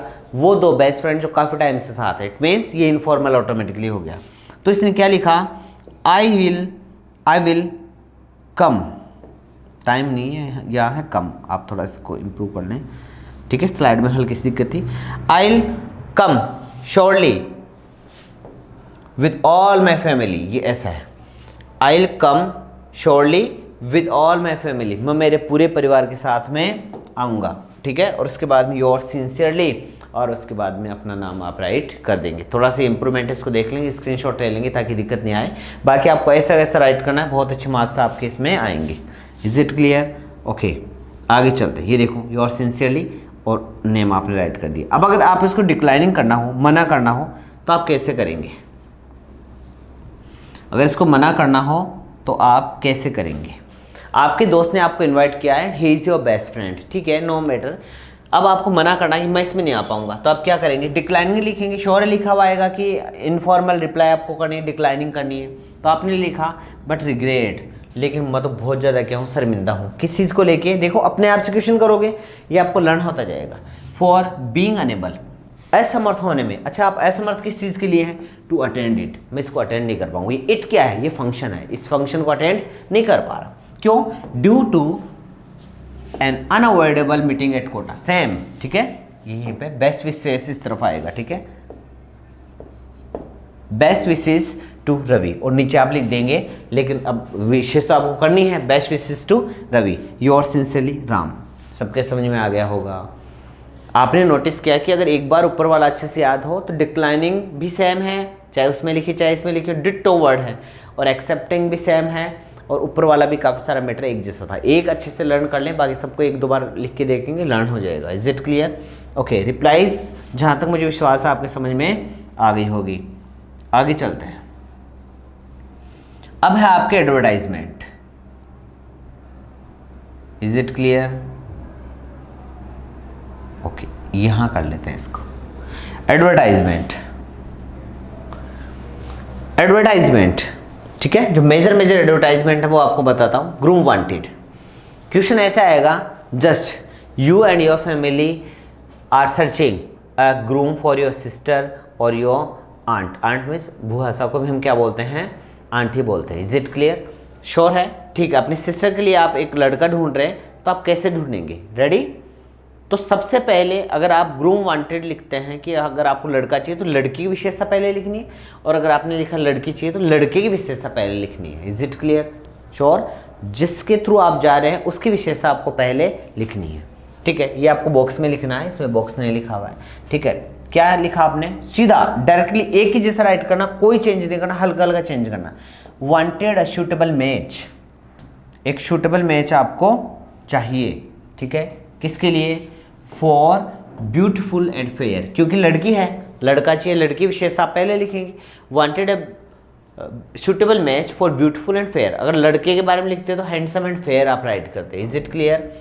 शर्मा गर्ल, कुमाऊत girl, Rajput girl, Verma girl, whatever you want to write, जो आप लिखना चाहें लिख सकते हैं। कोमा 32 ईयर्स, मतलब डायरेक्टली आप 32 भी राइट करते तो भी वैसे वैसे ही है, कम से कम 30 से कम नहीं लिखे। कोमा 5 फीट एंड 3 इंचज़, ये उसकी लंबाई है। गवर्नमेंट सर्वेंट, कोमा करके गवर्नमेंट सर्वेंट है, लड़की है गवर्नमेंट सर्वेंट है, शायद तभी 30 साल या 32 साल हो गई, शायद पहले अच्छे से प्रिपरेशन करी होगी उन्होंने। ठीक है, वेल एजुकेटेड फैमिली है, बहुत अच्छी एजुकेटेड फैमिलीज का क्या फ़र्क होगा कि परिवार में संस्कार अच्छे रहे होंगे। ठीक है, द गर्ल सर्चिंग फॉर, जो लड़की है वो तलाश कर रही है, ये तो लड़की की विशेषता रही। अब लड़की को लड़का कैसा चाहिए वो देखते हैं। हैंडसम एंड फेयर, कैसा चाहिए? एक फेयर और हैंडसम बॉय चाहिए जो कम से कम 32 से 35 साल का हो। मतलब अभी तो हमारी दीदी की तो हमें ईयर पता है, लेकिन वो जरूरत हो ना कि 32 साल का हो, तो इसके बीच में कोई भी हो सकता है। 6 फीट मिनिमम, हाइट कितनी हो, 6 फीट मिनिमम हो, वेल एजुकेटेड फैमिली हो, अच्छी उसकी फैमिली हो, सैलरी कम से कम उसकी क्या हो 10,000 के आसपास हो, ठीक है, यहाँ कोमा कर देंगे। कास्ट नो बार, कास्ट की कोई बार नहीं है, कोई बाधा नहीं, किसी भी कास्ट का हो सकता है, योग्य वर होना चाहिए। Is it clear? और उसके बाद में आप लिखेंगे send biodata with recent photograph, recent photograph के साथ में आप बायोडाटा भेजिए, ऐड करके अपना एड्रेस डाल देंगे, 111 रामचंद्र इंदिरा कॉलोनी, जो भी आपके दिमाग में एक एड्रेस है वो आप राइट कर देंगे। अब देखते हैं ये सर लर्न कैसे हो। एकदम सिंपल सी बातचीत है। अगर आप अपनी बहन के लिए लड़का ढूंढ रहे और वो जब आप गए तो आपकी बहन के बारे में पूछा जाए वो कैसे दिखते, तो आप ऐसे बताएं कि बिल्कुल सुंदर है, गोरी है, सुंदर है और लगभग 32 साल की है, 5 फीट 5.25 फीट के आसपास उसकी लंबाई है, गवर्नमेंट सर्वेंट है और हमारा परिवार भी एजुकेटेड है। मैं इसको देखना नहीं, ये सोचना है कि मुझे अगर मेरी सिस्टर के बारे में पूछा जाता तो मैं क्या जवाब देता। जो जो चीज़ें आपको एक साथ राइट करनी है। और तो फिर उसने पूछा लड़का कैसा चाहिए, the girl is searching, it means girl नहीं, हम लड़की के लिए लड़का इस प्रकार का ढूंढना चाहते हैं। आपने लिखा हाँ ठीक है, सुंदर होना चाहिए, गोरा होना चाहिए। जब दीदी की उम्र 32 साल हो गई तो 32 से 35 साल के बीच में होना चाहिए, 2-3 साल का गैप भी होना चाहिए, चलो ठीक है। और कम से कम 6 फीट तो हो ही उसकी लंबाई, वेल एजुकेटेड फैमिली हो और एक तो दहेज मांगने वाला नहीं हो और कास्ट के हमारे कोई बार है नहीं, 10,000 मिनिमम सैलरी हो, चाहे गवर्नमेंट जॉब हो चाहे नहीं हो। कहीं मेरी दीदी की सैलरी पे 1 तारीख आए और ये लेके ये लो साहब दीदी की सैलरी पे एंजॉय करता रहे, सब नहीं होना चाहिए। Is it clear? तो जो भी बायोडाटा है, जो भी उसका रिज्यूमे वगैरह है, वो इस फोटोग्राफ, एक ताज़ा फोटोग्राफ के साथ में आप भेज दें। Is it clear? सिंपल है। और अगर अभी यहाँ लिख दूँ ग्रूम वांटेड, तो आपको पता पहले लड़के की विशेषता लिखनी है फिर लड़की की विशेषता लिखनी है। उम्मीद है यहाँ तक आपको अच्छे से लर्न हो गया होगा और आपको इसको बर्डन नहीं लेना, आपको फ्री माइंड से इसको राइट करना। जितना मैंने स्टार्टिंग में एक लाइन कही थी कि 10th क्लास में नंबर मिलते हैं कितना लिखा और 12th क्लास में आपको नंबर मिलेंगे कितना सीखा। सीखा ये कि अगर आपको एडवर्टाइजमेंट देना है तो आप इस प्रकार से ऐड कर सकते हैं, ऐड देंगे कि मेरी सिस्टर की ये विशेषता और हमें ऐसा लड़का चाहिए, दैट्स ऑल। श्योर? रटेंगे तो दिक्कत है। ओके, आगे बढ़ते हैं।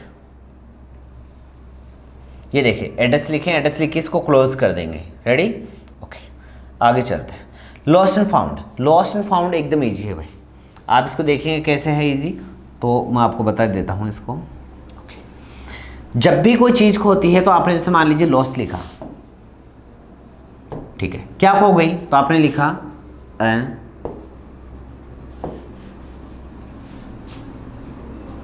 Red coloured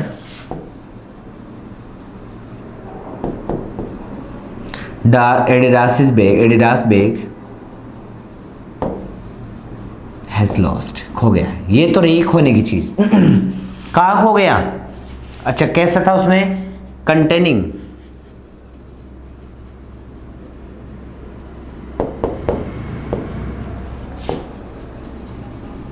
some very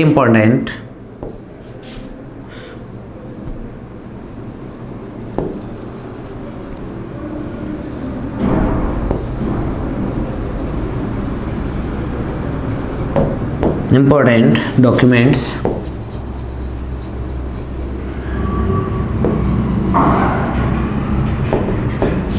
and some money। ठीक है, कहाँ? तो एनीवेयर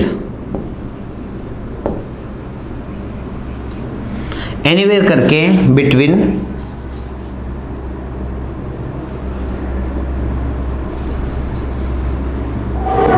फिर एक स्थान, जैसे मान आप लिखेंगे बिटवीन रेलवे स्टेशन,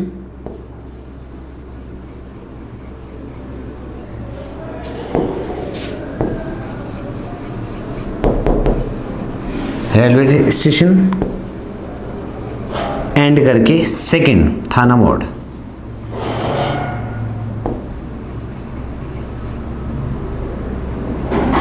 थाना मोड़ ऐसे कुछ करके लिख देंगे। Is it clear? फिर आप लिखेंगे finder will be rewarded with T party with friendship, ऐसा कुछ करके आप देख पा रहे हैं चीज़ खो गई, ठीक है, उसकी विशेषता क्या क्या विशेषताएं थी, जिस मानो घड़ी खो गई, lost watch, Adidas watch, Fastrack watch, 7 Friday watch, ठीक है, कहाँ खो गई, 2 स्थानों का नाम लिखो। पर्स खो गया, कैसे कलर का था, क्या था उसमें, पैसे थे, कहाँ खो गए, 2 स्थानों का नाम लिखो। जिसको मिलेगा उसको इनाम दी जाएगी, पैसों की दी जाएगी, फ्रेंडशिप भी हो सकती है उससे, टी पार्टी भी करवा सकते हैं। और उसके बाद में आप लिखेंगे कॉन्टैक्ट, जी आप यहाँ कॉन्टैक्ट कर सकते हैं, ये इसको क्लोज कर देंगे। फाइंड, फाउंड और भी इजी है, आप देखेंगे ऐसे, फाउंड क्या मिल गया, रेड कलर एडिडास बैग, ठीक है, कहाँ मिला, तो एक ही स्थान नाम बताना है, रेड कलर एडिडास बैग हमें मिला है कहाँ, एट थाना मोड़, ठीक है। उसके बाद में बैग मिला containing some important documents and money also, कुछ धन भी है, इंपॉर्टेंट डॉक्यूमेंट्स भी है, ठीक है। रियल ऑनर में contact to the police station, police station में कॉन्टैक्ट कर सकता है। Is it clear, fake will be punished, fake को पनिश कर दिया जाएगा। Come there with original ID proof, original ID proof की तरफ आए, इसका मतलब है कि बहुत ईजी है, क्या चीज़ मिली इसकी विशेषता, जो है रियल वो आए, डॉक्यूमेंट्स के साथ में आए और कॉन्टैक्ट करके आप अपना एड्रेस डाल देंगे, ठीक है। बहुत ईजी है, आराम से आप इसको देखते जाएं। अब ये है जो थोड़े टफ थे, मैंने उसको पहले ही राइट अलग से कर दिया है, ठीक है। इसको देखेंगे, टू लेट, किराए पे देना है, किराए पे देना, किराए पे लेना, बेचना और ख़रीदना, एक ही इसी से सीखेंगे, इसीलिए मैंने इसको लिखा है, जिससे एक से ज़्यादा सीखा जाएगा उनको मैंने लिख रखा है। चाहे प्रॉपर्टी खरीदनी हो, चाहे प्रॉपर्टी बेचनी हो, फ्लैट और प्लॉट, जो भी फार्म हाउस है वो इसी से सीखेंगे, चाहे शॉप को क्यों ना हो। किराए पे लेना, किराए पे देना भी, अभी बात है किराए पे देना है, देना इट मीन्स अवेलेबल है, मेरे पास में 4 रूम है, एक में मैं रहता हूँ, 3 अवेलेबल है, इसलिए मैं किराए पे दे रहा हूँ। नहीं है तो वांटेड लिखेंगे, अभी मैं लिखूँगा अवेलेबल है, क्या है, a 2 BHK room set, 2 rooms हैं उसका सेट है, with separate late bath, separate late bath है। तो सर आज का तो ज़माना ही अटैच का, आप सेपरेट कैसे बात करते हैं। कई बार जो बड़ी बिल्डिंग्स होती हैं उनमें एक ही जगह पे 10-12 लेट बाथ होते हैं, जिन्हें वो सभी के लिए यूज़ हो सकते हैं, जैसे धर्मशाला वगैरह में आपने देखा होगा। लेकिन अगर वहाँ जैसे मान लीजिए किसी को थोड़ा जल्दी हो और फिर वहाँ वो उलझ जाए नहाने धोने में, तो बहुत ज़्यादा लेट हो सकता है। और इसका सिंपल सा आइडिया, अगर लेट हो रहा है तो फिर मुश्किल काम है, तो सेपरेट रहेगा, तो जब चाहे तो भी उसको यूज़ कर सकता है। किचन, किचन भी सेपरेट है, कहाँ है, तो नियर प्लस प्लेस, नियर थाना मोड़, नियर जो भी आपको सबसे सूटेबल प्लेस लगे वो आप उसको राइट कर सकते हैं। दोबारा देखेंगे, अवेलेबल है क्या है, 2 रूम सेट, 2 रूम का जो एक सेट है वो अवेलेबल है, सेपरेट लेट बाथ है, किचन भी है, नियर जगह का नाम आपको लिखना है, और same water and power connection है, is it clear, comma, underground water tank है, कि जब अगर आपके वाटर अगर बाई टब नहीं आए, अगर आपके उसके थ्रू नहीं आ पा रहा नल के थ्रू, तो आप अंडरग्राउंड वाटर टैंक आप उसको यूज़ में ले सकते हैं, उसको भरवा सकते हैं। Educational and medical facilities on walking distance, जो एजुकेशनल और जो वॉकिंग डिस्टेंस है वो ऑन फुट है, मतलब अगर कोई किसी को दिक्कत भी हो तो आप ऑन फुट जाके क्या करवा सकते हैं, ट्रीटमेंट ले सकते हैं, या फिर जो एजुकेशन उसको आगे बढ़ा सकते हैं। Parking facilities also available, parking facilities भी अवेलेबल हैं। और एक्सपेक्टेड जो रेंट है हम लेंगे वो 4000 है। जब भी आपको लेना है तो आपको कम प्राइस बतानी, ताकि आपके पास में ज़्यादा से ज़्यादा आपके पास में कॉन्टेक्ट आए। और जब आपको देना हो, जैसे मान लो को बाइक वगैरह खरीदना, तो उसका ज़्यादा आप रेंट बताएंगे, ज़्यादा रेट बताएंगे, तो लोग आपसे ज़्यादा लोग अट्रैक्ट होंगे कि हाँ यार ठीक है, जो 20,000 की चीज़ थी उसकी मुझे 50,000 रुपये मिल रही, क्यों ना मैं इससे कॉन्टेक्ट करूँ। इज इट क्लियर, फिर कॉन्टेक्ट करके अपना एड्रेस डाल देंगे। अब मुझे किराए पे लेना है, वांटेड, ठीक है, वांटेड है 2 रूम सेट, पूरा ऐसे कैसे राइट कर, डिट्टो ऐसे कैसे राइट करना, बस यहाँ लिखना है आपको एक्सपेक्टेड रेंट की बजाय पेबल, पेबल रेंट, जो पेबल रेंट होगा या अमाउंट है वो आप यहाँ लिख देंगे 10,000, ताकि आपसे ज़्यादा कॉन्टेक्ट करें लोग। इज्जत की 10,000 के आसपास दे सकता हूँ इस चीज़ के। सेम ऐसा कैसा राइट करना, डिटोर कोई चेंज नहीं करना। मुझे ये भी चाहिए, सेपरेट लेट बाथ भी चाहिए, प्लेस भी चाहिए, वाटर एंड पावर कनेक्शन भी चाहिए, अंडरग्राउंड वाटर टैंक भी चाहिए, मेडिकल फैसिलिटी, सब कुछ वैसे वैसे चाहिए, ठीक है। अब मुझे तो इसको खरीदना है, ये बेचना है, ये मुझे बेचना है, अभी किराए पर नहीं देना, तो भी सेम है। आप लिखेंगे अवेलेबल 2 रूम सेट, पूरा ऐसे कैसे लिखेंगे डिट्टो।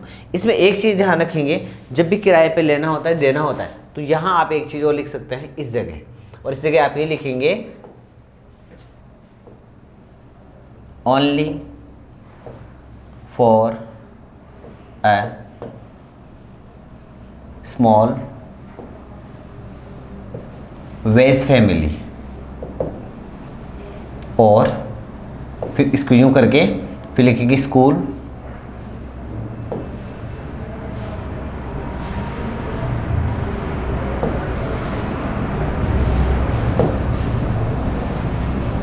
गोइंग बॉयज और कॉलेज गोइंग गर्ल्स, ये और लिख देंगे। मैं इनको क्या देना चाहता हूँ, किराए पे देना चाहता हूँ। लेकिन अभी जब आप इसको बेच रहे हैं तो कोई दिक्कत नहीं, कोई भी खरीदे, चाहे स्मॉल फैमिली खरीदे, चाहे से बिग फैमिली खरीदे, चाहे से सेपरेट फैमिली खरीदे, कोई भी खरीदे, चाहे स्कूल गोइंग बॉय, चाहे कॉलेज गोइंग बॉयज़, कोई भी खरीदे, चाहे वो तो खरीद के इसको बुलडोजर चलाए, इस पर आपको क्या। तो आप ऐसे लिखेंगे वांटेड, अवेलेबल है, 2 रूम सेट वगैरह पूरा डिट्टो ऐसे लिखेंगे, सब चीज़ है, अवेलेबल है। एक्सपेक्टेड प्राइस, आगे बाद में एक्सपेक्टेड प्राइस करके और फिर आप लिख देंगे 10 lakhs, अराउंड 10 lakhs, ठीक है, और कॉन्टेक्ट करके। और अगर खरीदना है तो भी आप लिखेंगे वांटेड 2 रूम सेट वगैरह पूरा ऐसे लिखेंगे और पेबल अमाउंट लिख देंगे। एकदम इजी है, मतलब चारों एक साथ ही यूज़ किए जा सकते हैं। Is it clear? श्योर। आगे बढ़ते हैं। अब देखना,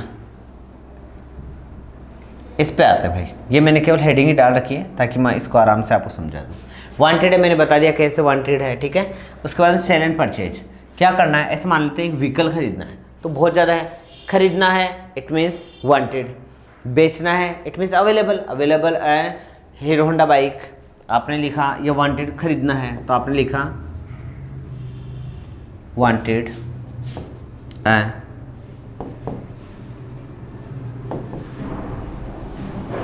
हीरो होंडा बाइक, ठीक है, कॉमा कौन सा मॉडल चाहिए, रेड कलर होनी चाहिए, ठीक है। उसके बाद में 2009 मॉडल, ठीक है, कॉमा फिर क्या करोगे इसके अलावा, उसके अलावा रनिंग ओनली,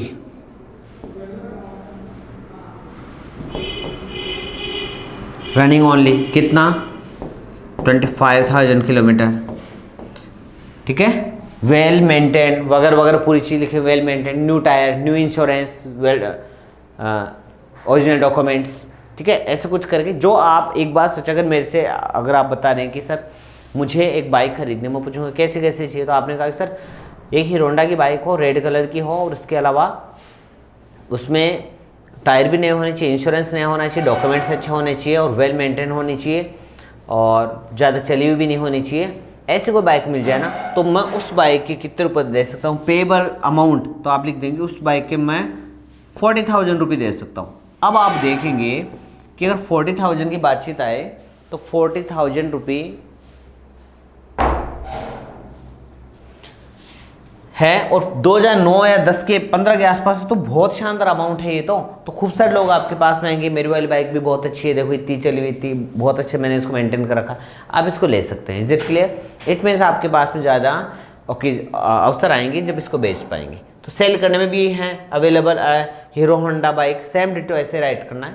रटोगे तो नहीं कवर कर पाओगे, अगर आप इसको सीखोगे तो बहुत अच्छे से इसको कवर कर पाएंगे। Is it clear? ओके, आगे बढ़ते हैं। अब है नोटिस भी वेरी इंपॉर्टेंट है, जो अभी आपको लर्न होने जा रहा है। रेडी? ठीक है। नोटिस किस किस चीज़ पे आ सकता है, आपको मैं एक नोटिस का फॉर्मेट बताता हूँ जिसमें आप सभी नोटिस राइट कर सकते हैं। इस फॉर्मेट को अगर आपने लर्न किया है तो इसी से कर सकते हैं। नोटिस है, सबसे पहले संस्था का नाम लिखना है, गवर्नमेंट सीनियर सेकेंडरी स्कूल, जो भी संस्था है, प्लेस का नाम लिखा है, जस्ट नीचे वाला लाइन में इस तरफ आपको डेट डालनी है और उसके जस्ट नीचे वाले में नोटिस लिखना है, और जो इन्वर्टेड कॉमास है उसमें आपको क्या करना है, अपने सब्जेक्ट को डालना है, जो कि आपको पेपर में देखने को मिलेगा। जैसे मान लो ब्लड डोनेशन कैंप है, आपका 1 डे लिटरेसी कैंप है, इंडिपेंडेंस डे सेलिब्रेशन है, खूब सारे सेलिब्रेशन होंगे या फिर डेज आपके क्या होंगे, जो कैंप्स होल्ड होंगे, ऑर्गेनाइज होंगे। Is it clear? ठीक है। फिर कैसे लिखेंगे आप, यहाँ तक आ गए? ठीक है, बहुत अच्छी चीज़ क्लियर हो गई है। थोड़ा और ऊपर कर लेते हैं क्योंकि हम सब्जेक्ट हमने पढ़ लिया था, ठीक है। अब आते हैं साहब, आपने सब्जेक्ट लिख दिया, उसके बाद में चलते हैं ऑल द स्टूडेंट्स, स्कूल से रिलेटेड है तो अगर आपका एनसीसी कैंप है तो कैडेट्स, और अगर आपके एनएसएस कैंप है तो वॉलेंटियर्स, और ये अगर वो कंपनी है तो कैडेट्स, कोई भी एक आप इनमें से ऐड करते हैं। मैं वो तरीका से कर रहा हूँ जिस एक ही तरीके से आप सभी नोटिस आराम से बना सकते हैं। आर हियर बाय इन्फॉर्म्ड, सभी यहाँ इन्फॉर्म किए जाते हैं दैट की, फिर जो आपको विषय है ना उसको आप दोबारा लिख लेंगे। मैं यहाँ लिख के दिखा देता हूँ दैट ब्लड डोनेशन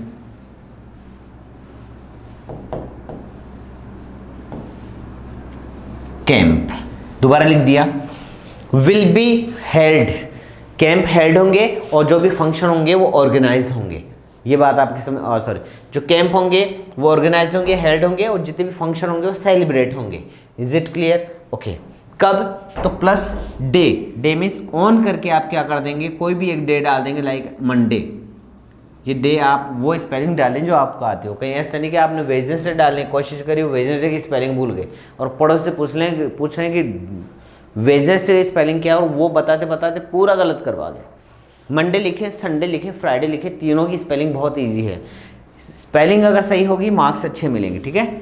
उसके बाद में प्लस करके आप डेट डालेंगे, तो कॉमा करके आप डेट डाल देंगे। जो भी आपने यहाँ डेट डाली है, 3 अप्रैल डाली थी, आप डालें 10 अप्रैल, ठीक है। ओके, ऐड करके आर स्कूल ग्राउंड, प्लेस का नाम डालना आपको, देखो ये लिखा हुआ, ऐड करके प्लेस लिखना है। मैं इसको यूं कर देता हूँ, our school ground. Is it clear? ये इसमें लिखना है।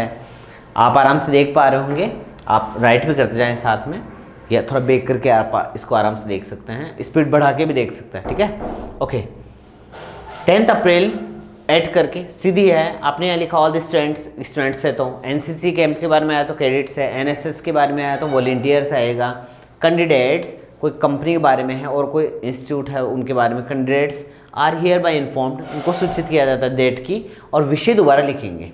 उसके बाद में विल बी हेल्ड, अगर कैंप है तो हेल्ड होगा, और कोई फंक्शन है तो सेलिब्रेट होगा। फिर ऑन करके आपको डे लिखना है, कॉमा करके आपको डेट लिखनी है, ऐड करके आपको प्लेस लिखना है, ठीक है। Okay, those who are interested, वो लोग जो इसमें इंटरेस्टेड हैं, may give their names to the undersigned before date, मतलब इस डेट की जगह पे आप लिख देंगे इस डेट से पहले 10 April. Is it clear? 10 April से पहले आप क्या कर सकते हैं, जो अंडरसिग्न्ड हैं, जिनके नीचे सिग्नेचर हैं, उनसे आप क्या कर सकते हैं, कॉन्टेक्ट कर सकते हैं। फॉर मोर डिटेल कॉन्टेक्ट, अगर आपको ज़्यादा जानकारी चाहिए तो आप क्या कर सकते हैं, कॉन्टेक्ट कर सकते हैं, और फिर बाद में पदाधिकारी का नाम और उसकी पोस्ट आप नीचे राइट कर देंगे, जो भी आप देखेंगे। Is it clear? अब चलते हैं आगे कि सर आप ये बताएं कि फॉर मोर डिटेल, क्योंकि नोटिस में होता है कम शब्दों में बड़ी सूचना देना, तो चलो ठीक है, जैसे आपको पता चला कि मुझे इसके बारे में और कोई सूचना चाहिए, कितने साल के व्यक्ति दे सकते हैं, या फिर जिसने मान लो टेबलेट वगैरह ले रखी है वो भी दे सकता है क्या, जिसके कोई मेडिसिन का कोई कोर्स चला वो भी दे सकता है क्या। तो आपने पूरी जानकारी के लिए क्या किया, ज़्यादा अगर जानकारी चाहिए तो देखो भाई यहाँ तो इतनी जानकारी दे सकते हैं, क्या चीज़ है, कब की है, कौन सा वार रहेगा, इज इट क्लियर, और क्या स्थान रहेगा। बाकी तो अगर आपको ज़्यादा जानकारी चाहिए तो आप जो पदाधिकारी हैं ये रहे मिस्टर MP सिंह, और प्रिंसिपल जो पोस्ट होगी वो लिख देंगे, और मोबाइल नंबर आप इनके राइट कर देंगे, और इसको क्या कर देंगे आप ब्रैकेट में कोष्टक बंद कर देंगे। Is it clear? रेक्टेंगल उसमें। Is it clear? उम्मीद है ये चीज़ आपको समझ में आ रही होगी। हम जो हमारा इंस्टीट्यूट है rise institute of agriculture Chomu, वो एकमात्र ऐसा इंस्टीट्यूट है अपने लोकेलिटी में जो नेट और ICAR की बहुत ही शानदार प्रिपरेशन यहाँ करवाता है, और उसी के थ्रू आज आपको एक क्लास देखने को मिल रही है जिसमें ये एक रिवीजन क्लास है। और यकीन मानिए अगर ये क्लास आपने पूरे अच्छे से देखी और इस पर फॉलो किया है, अभी जो 31 का 10th क्लास का एग्जामिनेशन था उसमें भी ऐसी एक क्लास दी गई थी, बहुत अच्छे बेनिफिट्स आए हैं, और ये फ्री ऑफ कॉस्ट क्लास हम यहाँ से प्रोवाइड करवाते हैं, ऑफलाइन भी और ऑनलाइन भी। ऑनलाइन अभी आप देख ही पा रहे हैं, और जो भी है 22 अप्रैल से अपने यहाँ जेट और ICAR की जो कोर्सेज हैं वो स्टार्ट होंगे। और उम्मीद है अगर ये वीडियो आपको पसंद आए तो आप यहाँ एक बार कांटेक्ट करने की कोशिश करें, और अपनी जो वेल फैकल्टी है उसका भी एक बार अनुभव चेक करने की कोशिश करें। लेट्स गो अहेड, आगे बढ़ते हैं। श्योर? ओके, इतनी बातचीत आपकी समझ में आ गई होगी। ठीक है, अब चलते हैं अपने नेक्स्ट पेज पे। ठीक है, ओके, ठीक है, लगता है जो स्लाइड्स थी वो कंप्लीट हो चुकी है। अब आते हैं अपने मेजर पॉइंट पे। ठीक है, मैंने भी आपको बताया पैसेज कैसे सॉल्व आउट करते हैं, आपके समझ में आया होगा। उसके बाद में लेटर्स कैसे करते हैं वो आपकी चीज़ समझ में आएगी। नोटिस कैसे करते हैं, ये जो नोटिस का फॉर्मेट था इसके थ्रू आप क्या कर सकते हैं, कोई भी नोटिस आप इसमें आराम से बना सकते हैं। उसके बाद में हमने सीखी रिप्लाईज। एक रिप्लाई को आप अच्छे से लर्न करें, पूरी रिप्लाईज आपको लर्न होने लग जाएंगी। Is it clear? एडवर्टाइजमेंट, जो मेजर एडवर्टाइजमेंट थे, जैसे मान लीजिएगा कि आपके एडवर्टाइजमेंट आया, आपको स्कूल का ऐड करना है, तो आपने उसमें देखा होगा कि बेसिकली अब आप क्या करेंगे, इसका स्क्रीनशॉट लेंगे, और क्योंकि मैं इसको इरेज करता रहूँगा बीच बीच में। ठीक है, मान लो स्कूल के लिए तो आपने कहा कि ऐसा मान लीजिए समर क्लासेस को स्कूल चलाने जा रही है, तो आप लिखेंगे LBS school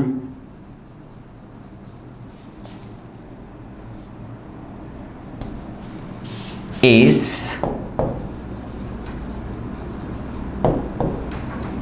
going to start क्या, समर कैंप, समर कैंप आयोजित करने जा रही है। Is it clear? Sure? Okay, फिर आप बताएंगे कोर्सेज। कोर्सेज क्या क्या हैं, तो आप बोलेंगे क्या, उसमें डांसिंग है, उसमें स्विमिंग है, ठीक है, उसमें स्पोकन इंग्लिश है, और भी खूब सारे जो भी आप कोर्स लिखना चाहें। ठीक है, फिर आप इसमें एक नीचे टाइम डालेंगे, टाइमिंग। तो टाइमिंग क्या रहने वाला है, तो आप बताएंगे 7 AM to 11 AM, एक तो ये टाइमिंग। फिर आपने डाला 4 PM टू कुछ करके। ठीक है, फिर आपने डाला कि ड्यूरेशन क्या रहेगी, तो ड्यूरेशन क्या रहने वाली है, तो आप बताएंगे according to course, according to course रहेगी। फीस क्या रहेगी, तो आप जो भी हैं अकॉर्डिंग टू कोर्स करके लिखेंगे 50% डिस्काउंट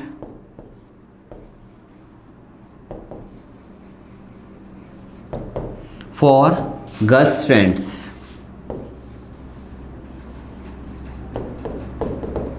गर्ल्स स्टूडेंट्स के लिए 50% डिस्काउंट भी रहने वाला है। ऐसा कुछ करके और कॉन्टेक्ट करके फिर आप अपना नाम वगैरह एड्रेस वगैरह डाल सकते हैं। इसको कॉलेज में बंद कर देंगे। ये आपका रहेगा नोटिस कैसा, जो एडवर्टाइज में बता रहा हूँ कि इसमें एडवर्टाइजमेंट जो स्कूल के थ्रू होता है। Is it clear? अब हम सीखने जाएंगे, मैं इसको इरेज करना चाह रहा हूँ, आप अगर एक बार चाहे तो इसका स्क्रीनशॉट ले सकते हैं। ठीक है, ओके, रेडी? ठीक है,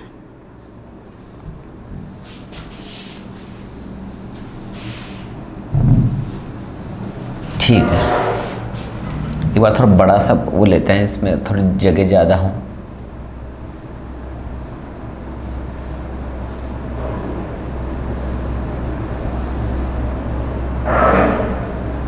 ठीक है, अब ठीक है।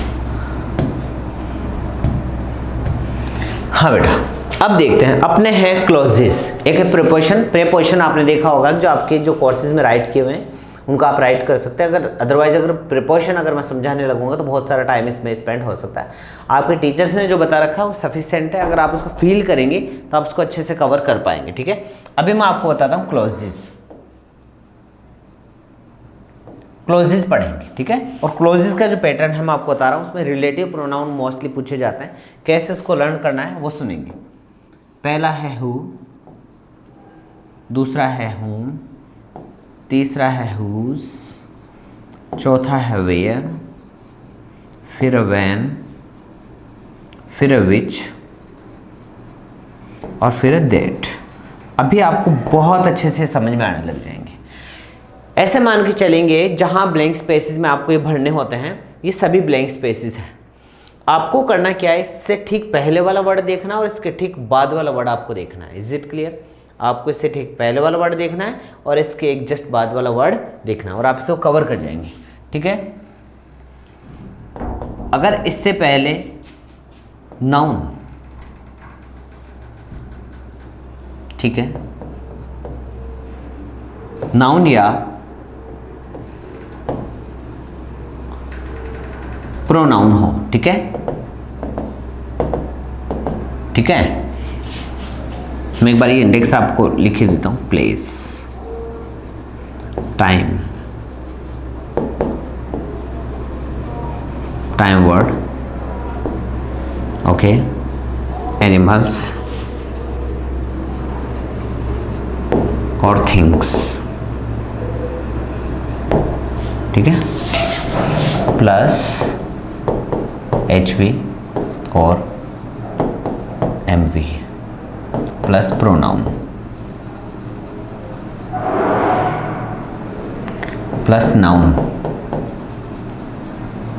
ठीक है, प्लस नाउन और प्रोनाउन प्लस टाइम वर्ड।